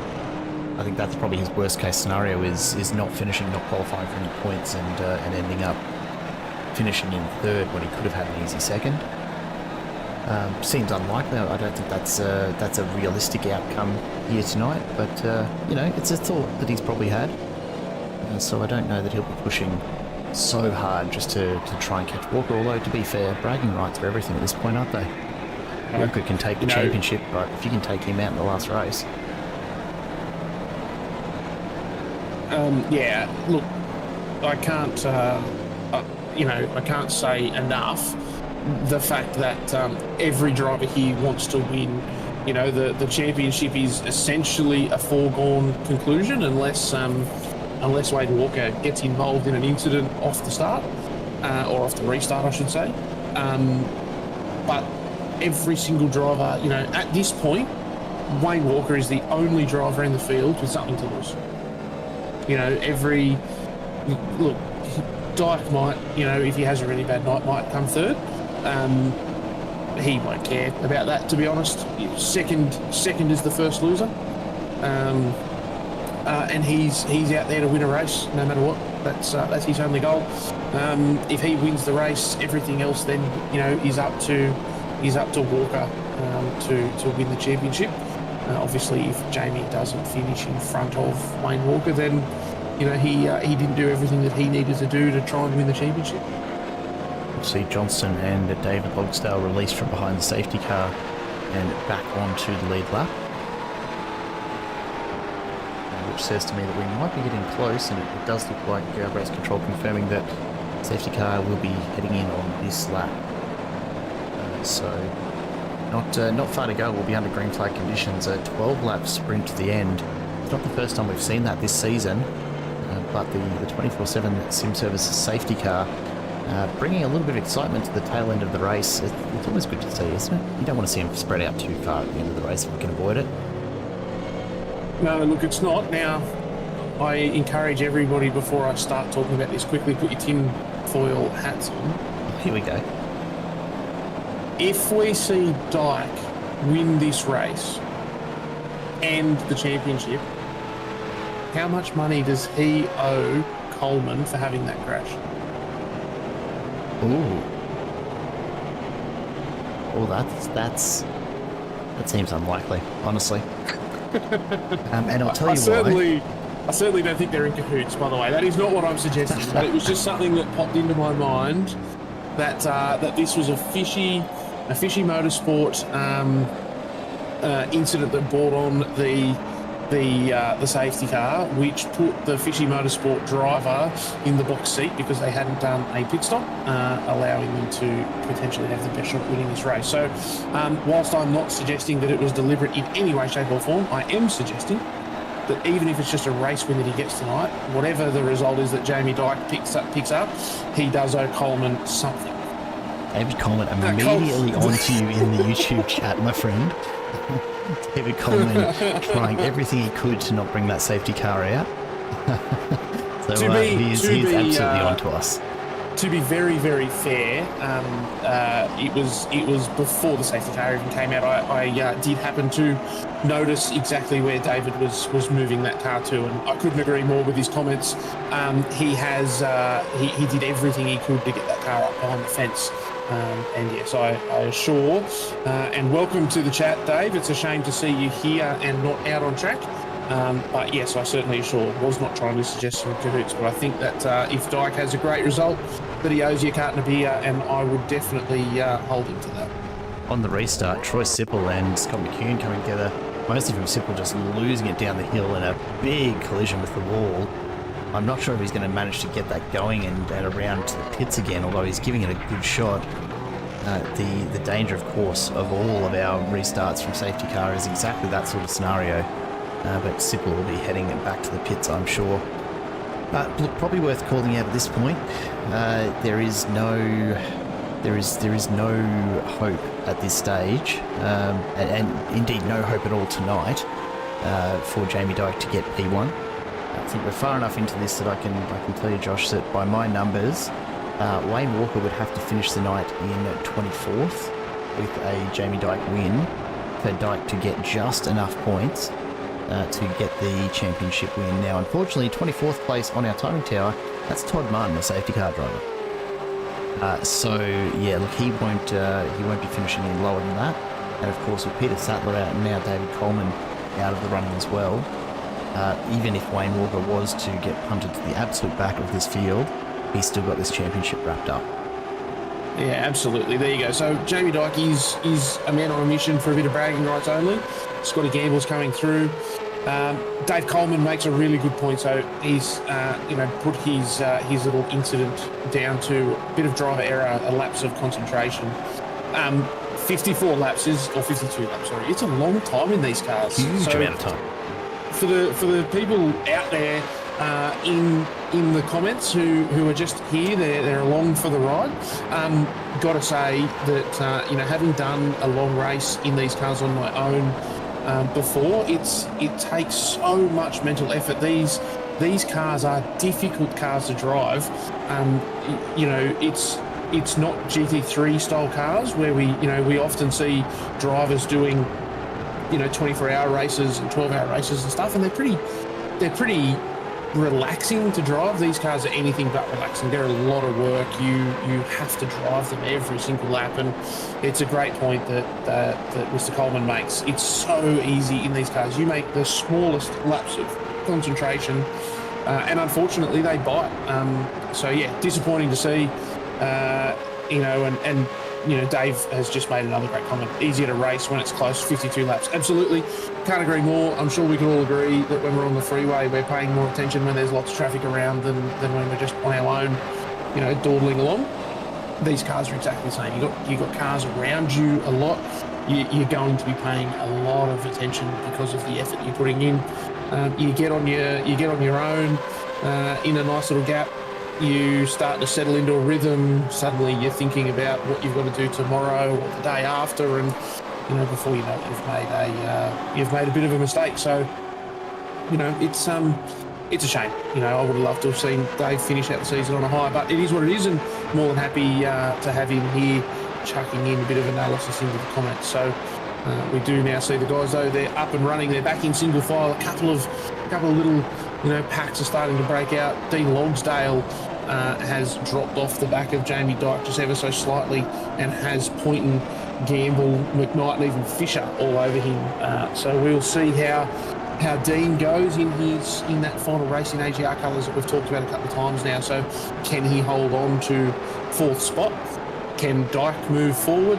Can Scotty Gamble move up? We just flick back to see Vargs just lock up and get into the back of Alex Kiedis, which is a bit of a shame. But it looks like our mate Vargs might be slowing down to redress that situation.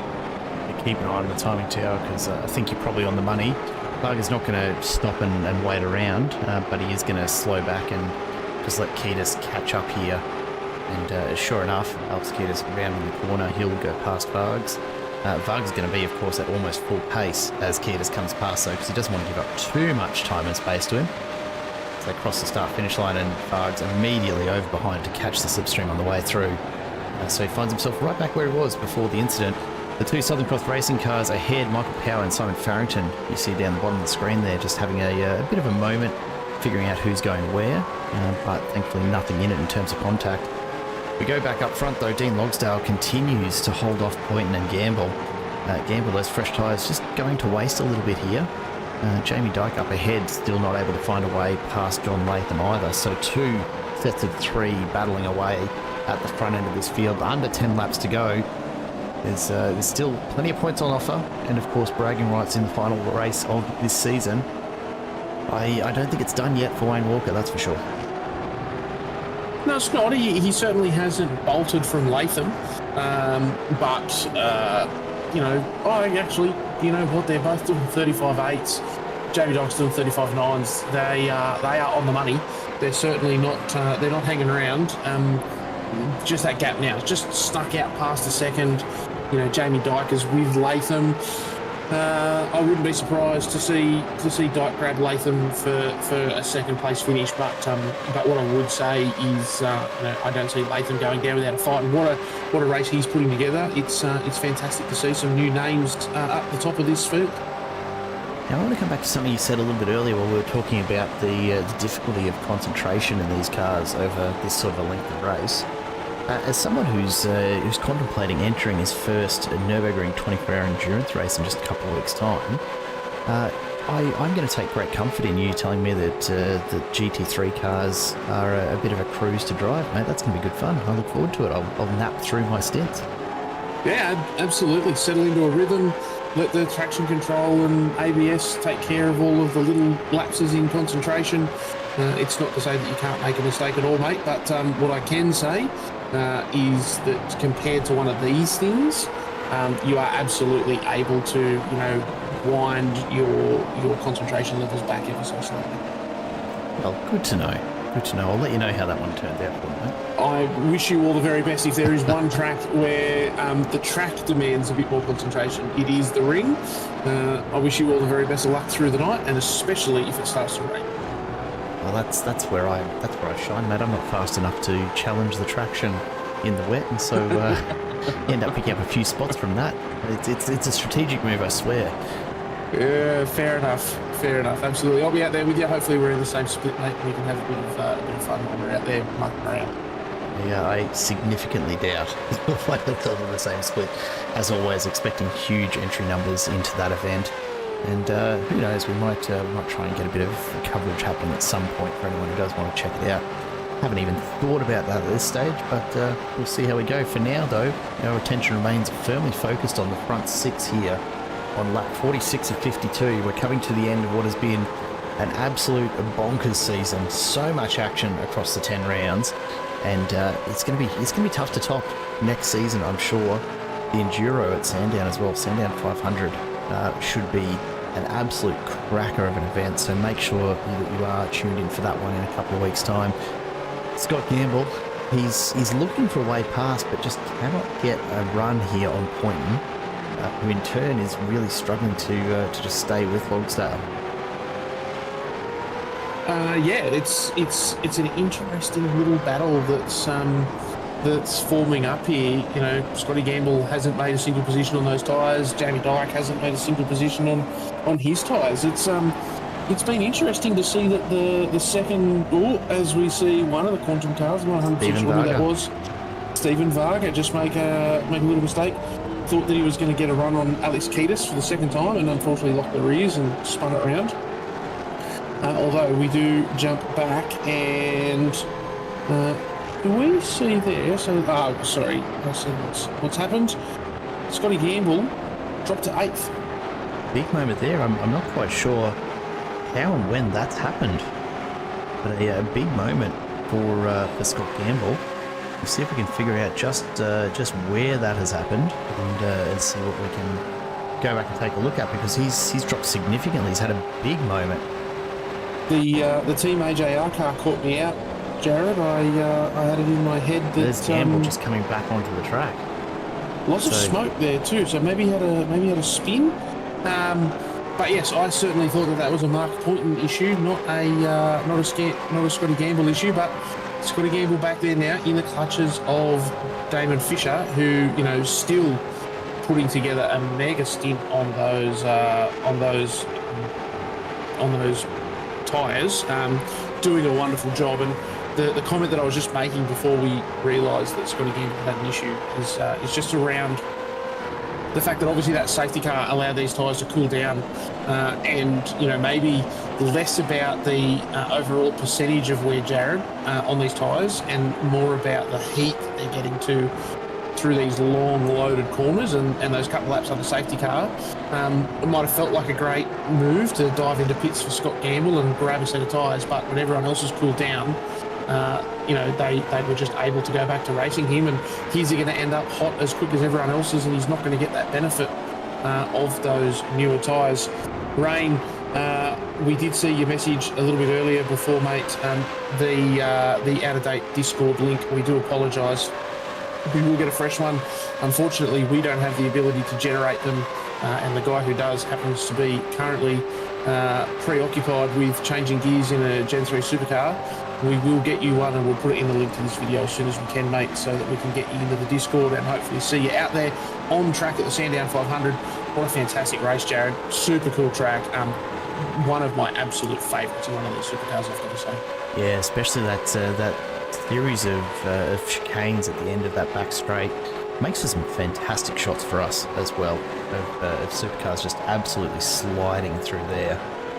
It was honestly a little bit nostalgic almost for me, and you'd think it'd be to do with, I don't know, the long and storied history of Sandown as a racetrack, with Supercars having been there for so many years since I was a kid or whatever, but no, actually, Sandown and the Sandown 500 in particular was actually where Simple Racing Broadcasts got started, would you believe? Our very first bit of official coverage with ASR was a charity event around about, I think it was August last year, with the Pink Fins Charity 500 at Sandown, and that has kicked off what has been an absolutely beautiful friendship and business relationship with the team here at ASR, and certainly one that I hope that we'll be able to continue for some time yet. And yeah, we've seen a lot of change in that time. Of course, the arrival of the Gen 3 Supercars, that was back in the Gen 2 days that we got that started last year, and it's developed into the level of racing that we've been watching all season here. It's pretty special, honestly.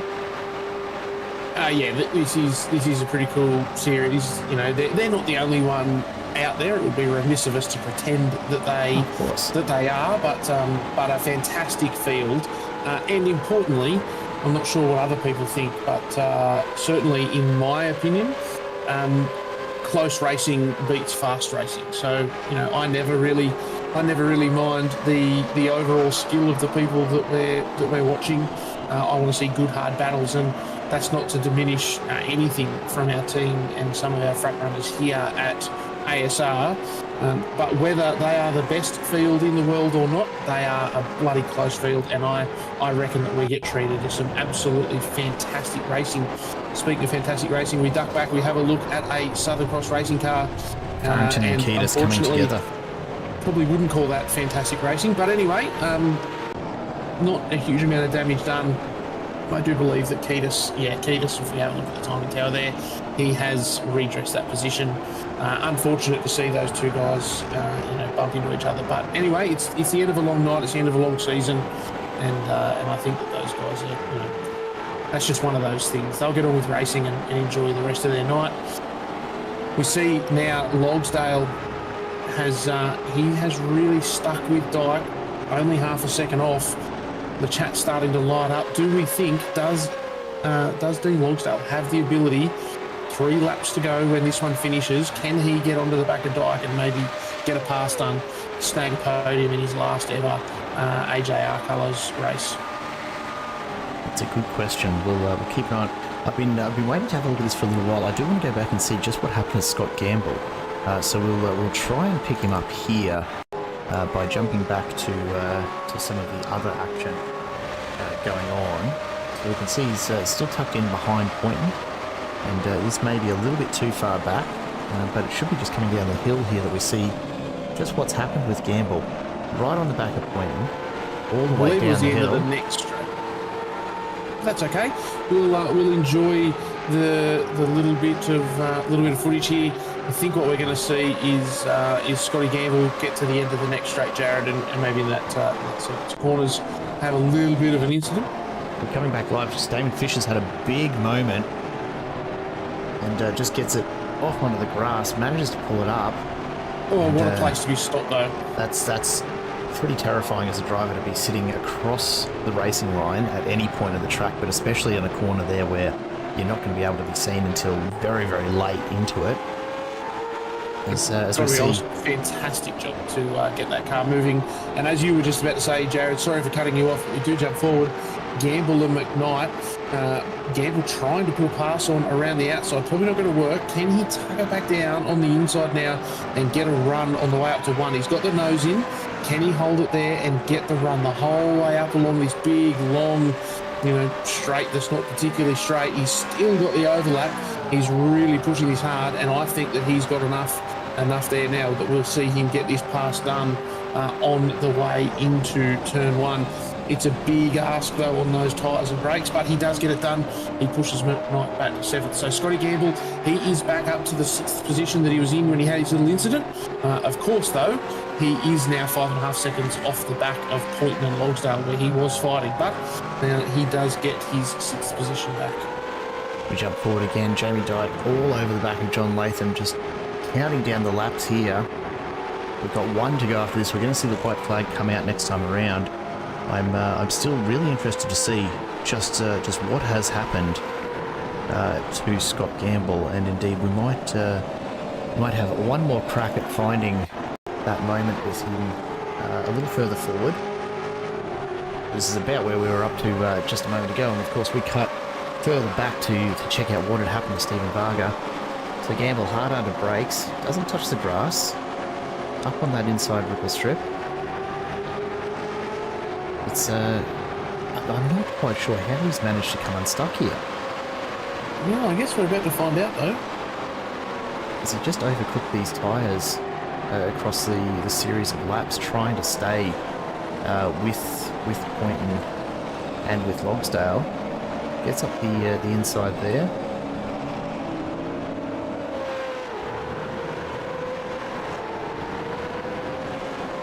I am at a loss for words, I've got to be honest. Jared, I'm not seeing it. I don't know where it's happened, but it's happened in a big way. A little bit of contact there, but nothing in it. I thought it was out the back of the track, so I do wonder whether it was on this lap. But anyway, we now head up the front. We are on the last lap. It looks like Wayne Walker's got this wrapped up. He's 3 seconds out the front. Latham, though, on for a fantastic result in probably his best turn of speed for the season.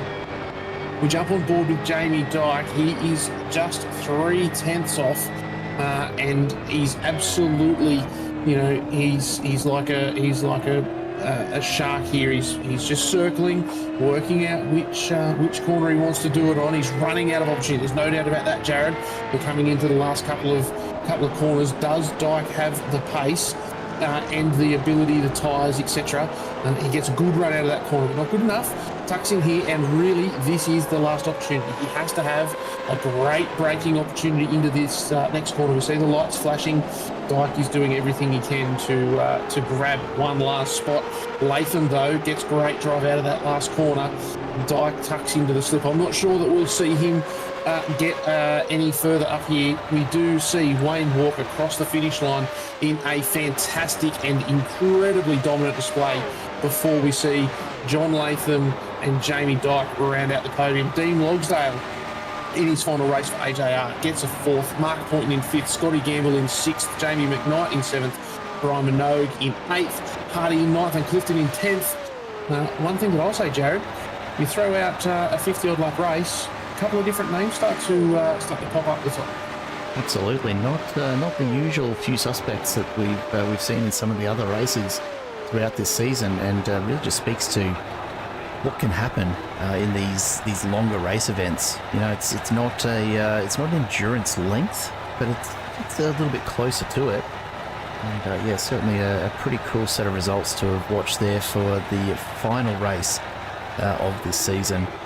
As we wait for the last of the drivers to cross the line, and I think we are at this point just waiting on Andrew Johnston as he makes his way around. The last of the Team AJR cars will cross the line in just a moment, and that will make the finishing results official according to iRacing. As Johnston makes his way back up onto the front straight. But Wayne Walker, what a display from him. Just a phenomenal drive right through. Didn't ever look like being threatened out in front, honestly. No, and really flew under the radar for so long. Jared, we touched on it last week. Had a couple of pretty average rounds at the start of the year, which just meant that he just sort of always hovered down a little bit on the championship standings, and just time and time again, he had these great races, and it was, Wayne Walker, showing all this speed, fantastic results. If only he hadn't had those rough rounds, and probably caught us all a bit by surprise when suddenly the drop rounds all got calculated, and Wayne Walker, boom, straight to the top. Ever since probably round 4 onwards, Wayne Walker has absolutely dominated this championship. Yeah, he really has, and it's going to be a big ask for anyone next season to stick with him. They're going to have to do it right from the start and hope that he does miss a couple of races or something like that, because it absolutely every week he's showing up. He has been up the top of the leaderboard, and tonight, absolutely no exception, taking the win by almost 3.5 seconds in the end over John Latham. Jamie Dyke finishing in third, just couldn't quite get there in the end. Interlagos, as always, a very, very difficult spot to make the pass if you've got a competent driver in front of you. Dean Logsdale, an awesome finish and a great way to cap out his time with Team AJR, taking 4th tonight here at Interlagos. Mark Poynton finishing ahead of an unfortunate Scott Gamble, who really, based on his performance through most of that race, deserved maybe a couple of extra spots than he ended up with. But that is, of course, the nature of racing. Jamie McKnight coming home in 7th ahead of Brian Minogue, then James Hardy and Mick Clifton rounding out your top 10, with Simon Haynes, Michael Power, Stephen Varga, Damon Fisher and Rick Vigar behind them. Then Simon Farrington, Alex Kiddis and Andrew Johnston as we go further back through the field. David Logsdale and Scott McCune ahead of some of our less fortunate drivers finishing a fair way back. Troy Sipple, David Coleman, Peter Sattler, all having a bit of a rough night out there tonight. But look, what do you do at the end of the day? Not much. Unfortunately, it's one of those races where things can go wrong pretty quickly, and unlike a more traditional race night where we have 2 or even 3 races, getting all your racing done in one race means that you make a bit of a mistake and that's it. It's kind of over. Yeah, absolutely can be. We're just working on the final point standings here from the race this evening to try and get a bit of a feel for where the points have ended up. And if you bear with us for just a moment, folks, we'll be able to give you a pretty good view, I suspect, of the final point standings. Obviously, there'll be a few bonuses and a few penalties to be handed out, perhaps based on a couple of those results that did come through. But if I'm not mistaken, we should have, as the iRacing results just make their way through, we should have now an updated championship standing for the end of the season. Before we go to that, though, I think only fair that we do spend the time to talk to our top 3 from this evening's race, and we'll start off with the man himself, Jamie Dyke. Welcome back to the booth, mate. What a night of racing for you.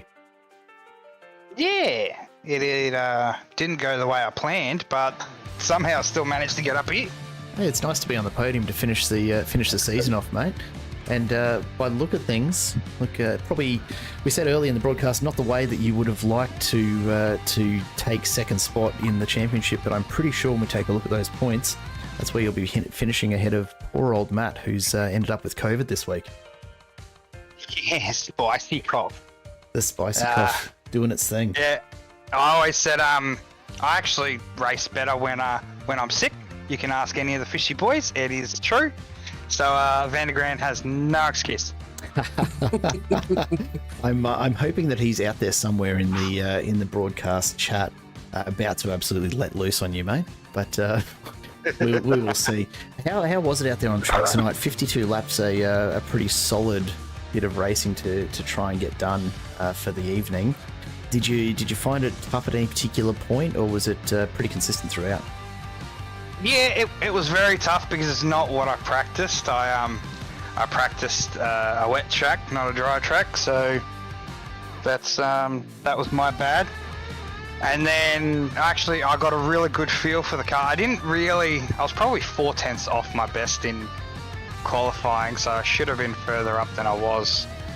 And with just talking with the boys, I completely stuffed up my fuel strategy and ended up being like half a second a lap slower than everyone else in the middle stint because I filled it. Well, look, at least you weren't going to run out of fuel. We'll look for the optimistic view on it all here tonight, hey?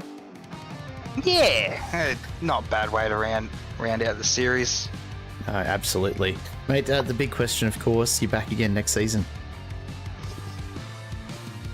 Should be. We'll see. See we'll how see it what plays out. I don't really like to race when I don't have any teammates in there with me.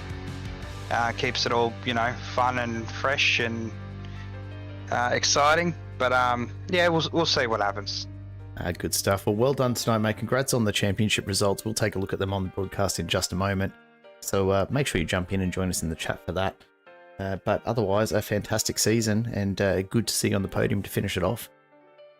Thanks, boys. You have a good one, and thank you for the season. Always a Thanks, pleasure. Jamie. Jamie Dyke taking Love you. P3 in the final race of the season. And we suspect he'll probably end up taking P2 in the championship. But John Latham joins us now in the booth. John, a pretty solid result for you to round out the season. Congratulations on the second place tonight, mate. Hey, thanks, guys. Yeah, it was a pretty hard battle at the end with Jamie there. Yeah, I was really trying not to make a mistake, and I'm just a bit tired from work, so it was a bit extra hard as well, you know, trying to keep focus. A few times during the race, I found myself drifting off, as you do sometimes in longer races. But yeah, that was damn intense, and kudos to Jamie. He drove very clean and very well. Yeah, I thought he would have had a go a few times, but yeah, he didn't. He kept it fairly reserved. So yeah, and congrats to Wayne on the win, and yeah, congrats to Jamie for third. John, when you heard that safety car come out, and obviously Jamie hadn't taken his second CPS yet, and you find yourself with a bloke behind you with a brand new fresh set of boots on, were you surprised at how well your tyres and even Wayne's tyres recovered under the safety car compared to those new ones, or was that something that you knew that they would recover and let you get back to racing?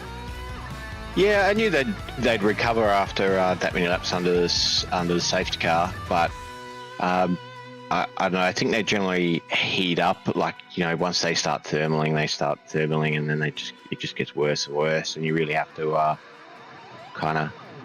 I guess I was just trying to not take too wide lines and leave the door open, and make sure I got to the apex and slowed the apex down, and just tried to get good drive off the corners to make sure to limit getting runs down in a few places around here. So I was driving fairly defensively, but yeah,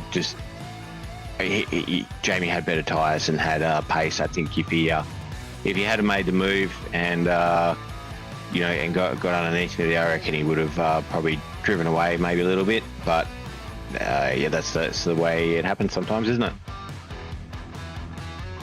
Yeah, absolutely, it is. And Jared, I think that you had a bit of a question for John. John, one thing I'll say, we commented on it early in the night, mate. Fantastic to see. You've had a couple of turns of speed this season, and great to see you manage to link a race together. And I look forward to seeing you back next season. Would we say? Yeah, I'll definitely be coming back next season. Obviously, racing vets, and this is fairly well aligned with vets with the same tracks. It actually makes I get to do more racing because I'm a shift worker, so sometimes I just miss rounds just through working night shift or being WA behind, 3 hours behind during summer. So I'll definitely be racing this league next season, and I look forward to just keep learning to drive the car, because I don't think I drove that well tonight, to be honest. I didn't really feel that confident or hooked up. So yeah, it'll be just keep practicing away, I think, get a few more laps, and see where we end up next season. Well, John, if that's the sort of results we can expect from you when you're not quite on it, I cannot wait to see you come back next season and show us what you're made of, mate. Congratulations on the results tonight. Some really, really good drives throughout the season, and really looking forward to what you bring back for the next season. We'll let you go and celebrate tonight and recover a little bit, maybe get a bit of sleep in, and I'm sure we'll see you back on track soon, hey? Yeah, definitely. Cheers for the broadcast, guys. It's been a pleasure watching it back as well. I sneak in a bit of a watch at work sometimes on night shift, and yeah, it's great entertainment. So thanks for putting it on. Thanks to all the guys in the ASR league behind the scenes as well for all that they do for the league, and thanks to all the drivers for rocking up every Tuesday night for a bit of lapping some pretend race cars. Good to hear it, mate. Congratulations again. Have a good night, hey? Yeah, cheers. John Latham taking P2 there. And look, we've kept him waiting long enough. I think it's probably time to talk to the man himself. Wayne Walker, welcome back to the broadcast room. A dominating display tonight to finish off the season, and I think safe to say a pretty dominant season for you overall. Yeah, thank you. That at the end of that race after the safety car, I know Jamie pitted under the safety car. I was sort of thought I was going to struggle there to hold him off in that last section, but I was able to just pull away little bit by little bit. Well, I mean, ultimately making it look pretty easy, Wayne. The safety car certainly brought the gap back to you, but seeing you out in front by 7, 8, 9, 10 seconds at times throughout the evening, I don't know how anyone's going to catch you. Are you coming back next season to defend your championship? Yeah, I'll definitely be coming back next season. That's terrifying news for most of the other drivers in the field. You know that, right? Yeah. Oh well. Nah, there's a lot of drivers there that are up with my pace. It's just luck sometimes in races and things like that, strategy. But yeah, the end of that last race, like because they were qualifying laps every lap to pull away.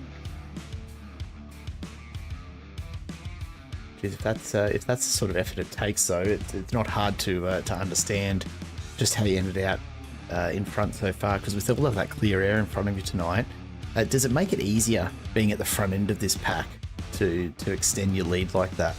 Because I don't think we've actually seen you have to fight from too much further back than about 5th with some of our reverse grids throughout the season. Any thoughts on, I suppose, where you prefer to be on track? Oh, I actually prefer to be behind. Being out in front, I tend to watch the relative time all the time, and it's just so easy to get distracted and sort of over push to get a gap when you're in front. But when you're sort of behind, you can sort of just match their pace, sort of thing. I prefer to be behind than out in front, unless I've got enough speed to pull away. Well, plenty of it this season, mate, and certainly I'm sure plenty more speed to come from you next season. We're looking forward to seeing what the new calendar looks like. You excited for the bend? There's the real question. Yeah, I don't mind the bend. Like I don't know whether it's the full circuit or the one the supercars normally run on, where there's the 4 or 5 sort of turn, like long turn. I like that layout. Should be interesting. There, I think from what I've been reading, and Josh will probably correct me on this if I'm off the mark, but I believe they're coming with the full 7 or 8 different layouts for the bend. So that'll be interesting, to say the least. Yeah, I have heard that as well. Yeah. Well, look, and until next season, I guess we're going to have to just sit and wait for that one to be released. But Wayne, a massive season for you. I'm sure thanks to most of your sponsors, of course, Accelerate Sim Racing, Abbey Timber, Primal Wheels, Box and Lock Self Storage. I'm absolutely just reading these off the shots of your car as it goes around, of course. Anyone else that you want to say thank you to as well? Yeah, all the everybody who sort of helps run the league. Without them, wouldn't be possible. You guys for the broadcast every week, every week it's amazing. All the other competitors as well, because without them, it wouldn't be possible either. And it was only sort of not long over 6 months ago that I was sort of watching these races, watching these guys race, and I didn't sort of think I'd be right up there with them. So to be up there with the fast guys, yeah, that's awesome. Accelerate Sim Racing as well. They sort of, my teammates sort of help me if I haven't sort of done a track and things like that. So yeah. Well, a really solid finish to the season, mate. It's been an absolute pleasure to watch you out on track. looking forward to seeing it again next season. For now, we'll let you go and catch up with the rest of the team and have a bit of a chat and maybe a sneaky beverage or two before the night ends for you. Wayne Walker, congrats again. A massive win here at Interlagos tonight and a huge win for the overall championship here across the season. Well done and really well deserved. Thank you. See you next season. Absolutely. Wayne Walker taking it all out and with no further build-up, no further lead in, Josh, I think it's probably about time that we go and take a look at the final points as they stand after tonight's racing. And this is how the championship seems to have finished up. Obviously, there might be a few little moves with some of those penalties we did see handled out tonight, but based on the finishing positions, Wayne Walker absolutely dominating, almost a 200-point lead at the end of the championship. Jamie Dyke taking second, Dean Logsdale sneaking into third with Matt Vanderkran's absence tonight. So a podium finish for Dean for Team AJR in his last race in the AJR colours. Not just podium, of course, for the championship, but a fourth place here tonight as well. So a very, very strong finish for him and certainly a hell of a way to send off from Team AJR. Mark Poynton getting up into fourth. And unfortunately for Vanderkran, that night off tonight with illness, we might hasten to add, has cost him a few positions, but no doubt that will stoke the fires for next season. Yeah, Matt Vanderkran's going to be keen to get back behind the wheel and bring himself back up the championship order, but we shouldn't focus on that. Tonight is Wayne Walker's night, a dominant performance. Like I said, a couple of average rounds at the start of the year, and we sort of all forgot him for a while. But he has, round 4 through to 10, he has been the dominant force. And, a couple of guys that are almost or, about as quick, but there's been a lot of points scored in the last 6 weeks. There's no doubt about that. Fantastic results for Jamie Dyke and, of course, Dean Logsdale heading off from Team AJR. We've talked about that a bit tonight. 9 to 5 or 9-5 Sim Sports next year, Scotty Gamble and Dean Logsdale. There's a team that's going to have a couple of drivers up the front pretty frequently. Yeah, absolutely. Cannot wait to see it. A huge season, Josh. Any final thoughts before we wrap it up for this season? I just want to say, on my behalf, thank you, Jared, very much for having me along in the commentary booth. Thank you, everyone out there in YouTube land, for keeping us company, for listening to me drone on about supercars. I love these cars. I love getting to come here and chat to you every week. I can't wait to come back next season and do it all again. As far as the racing's concerned, what an absolute privilege it is to get to watch these guys go round every week. They have been fantastic. I think that a break is going to do us all well. We'll go away, we'll reset, we will come back in a few weeks' time, Jared, and we will be keener than ever to sink our teeth back into another season of supercar racing. Absolutely we will, and if that's not enough for you, a couple of weeks away, we'll be, of course, Sandown for the 500Ks of Sandown. The ASR Endurance Championship continues with round 2 on June 15th, so don't miss a minute of that. Make sure you are subscribed. That way you will not miss that broadcast going live. A huge thank you, of course, from across the season to the major sponsors, West Automotive and Quantum Tint Solutions, making it all possible with Rick Vargar and Troy Sipple. Just pouring everything into this every single season to make it all happen for everyone involved in this league. Some great support as well, of course, from Nicol Photography and 24/7 Sim Services for race control, for the safety car, and for just generally keeping us all in line a little bit when we need to. Outside of that, it's been an absolute pleasure to bring you 10 amazing rounds of Gen 3 supercar action once again. Season 5 beckons. I cannot wait to bring it all to you, and it will, of course, be coming very, very much proudly from Simple Racing Broadcast once again next season. Stay tuned for all of the news. We will get the Discord link updated for you in the video description as soon as we possibly can. Give me 24 hours or so to just make that happen. But do check back in if you need a link to the Discord, because we'd love to have you in there, and we'd absolutely love to see a new crop of drivers getting interested in getting amongst some of the great events that Alliance does put on.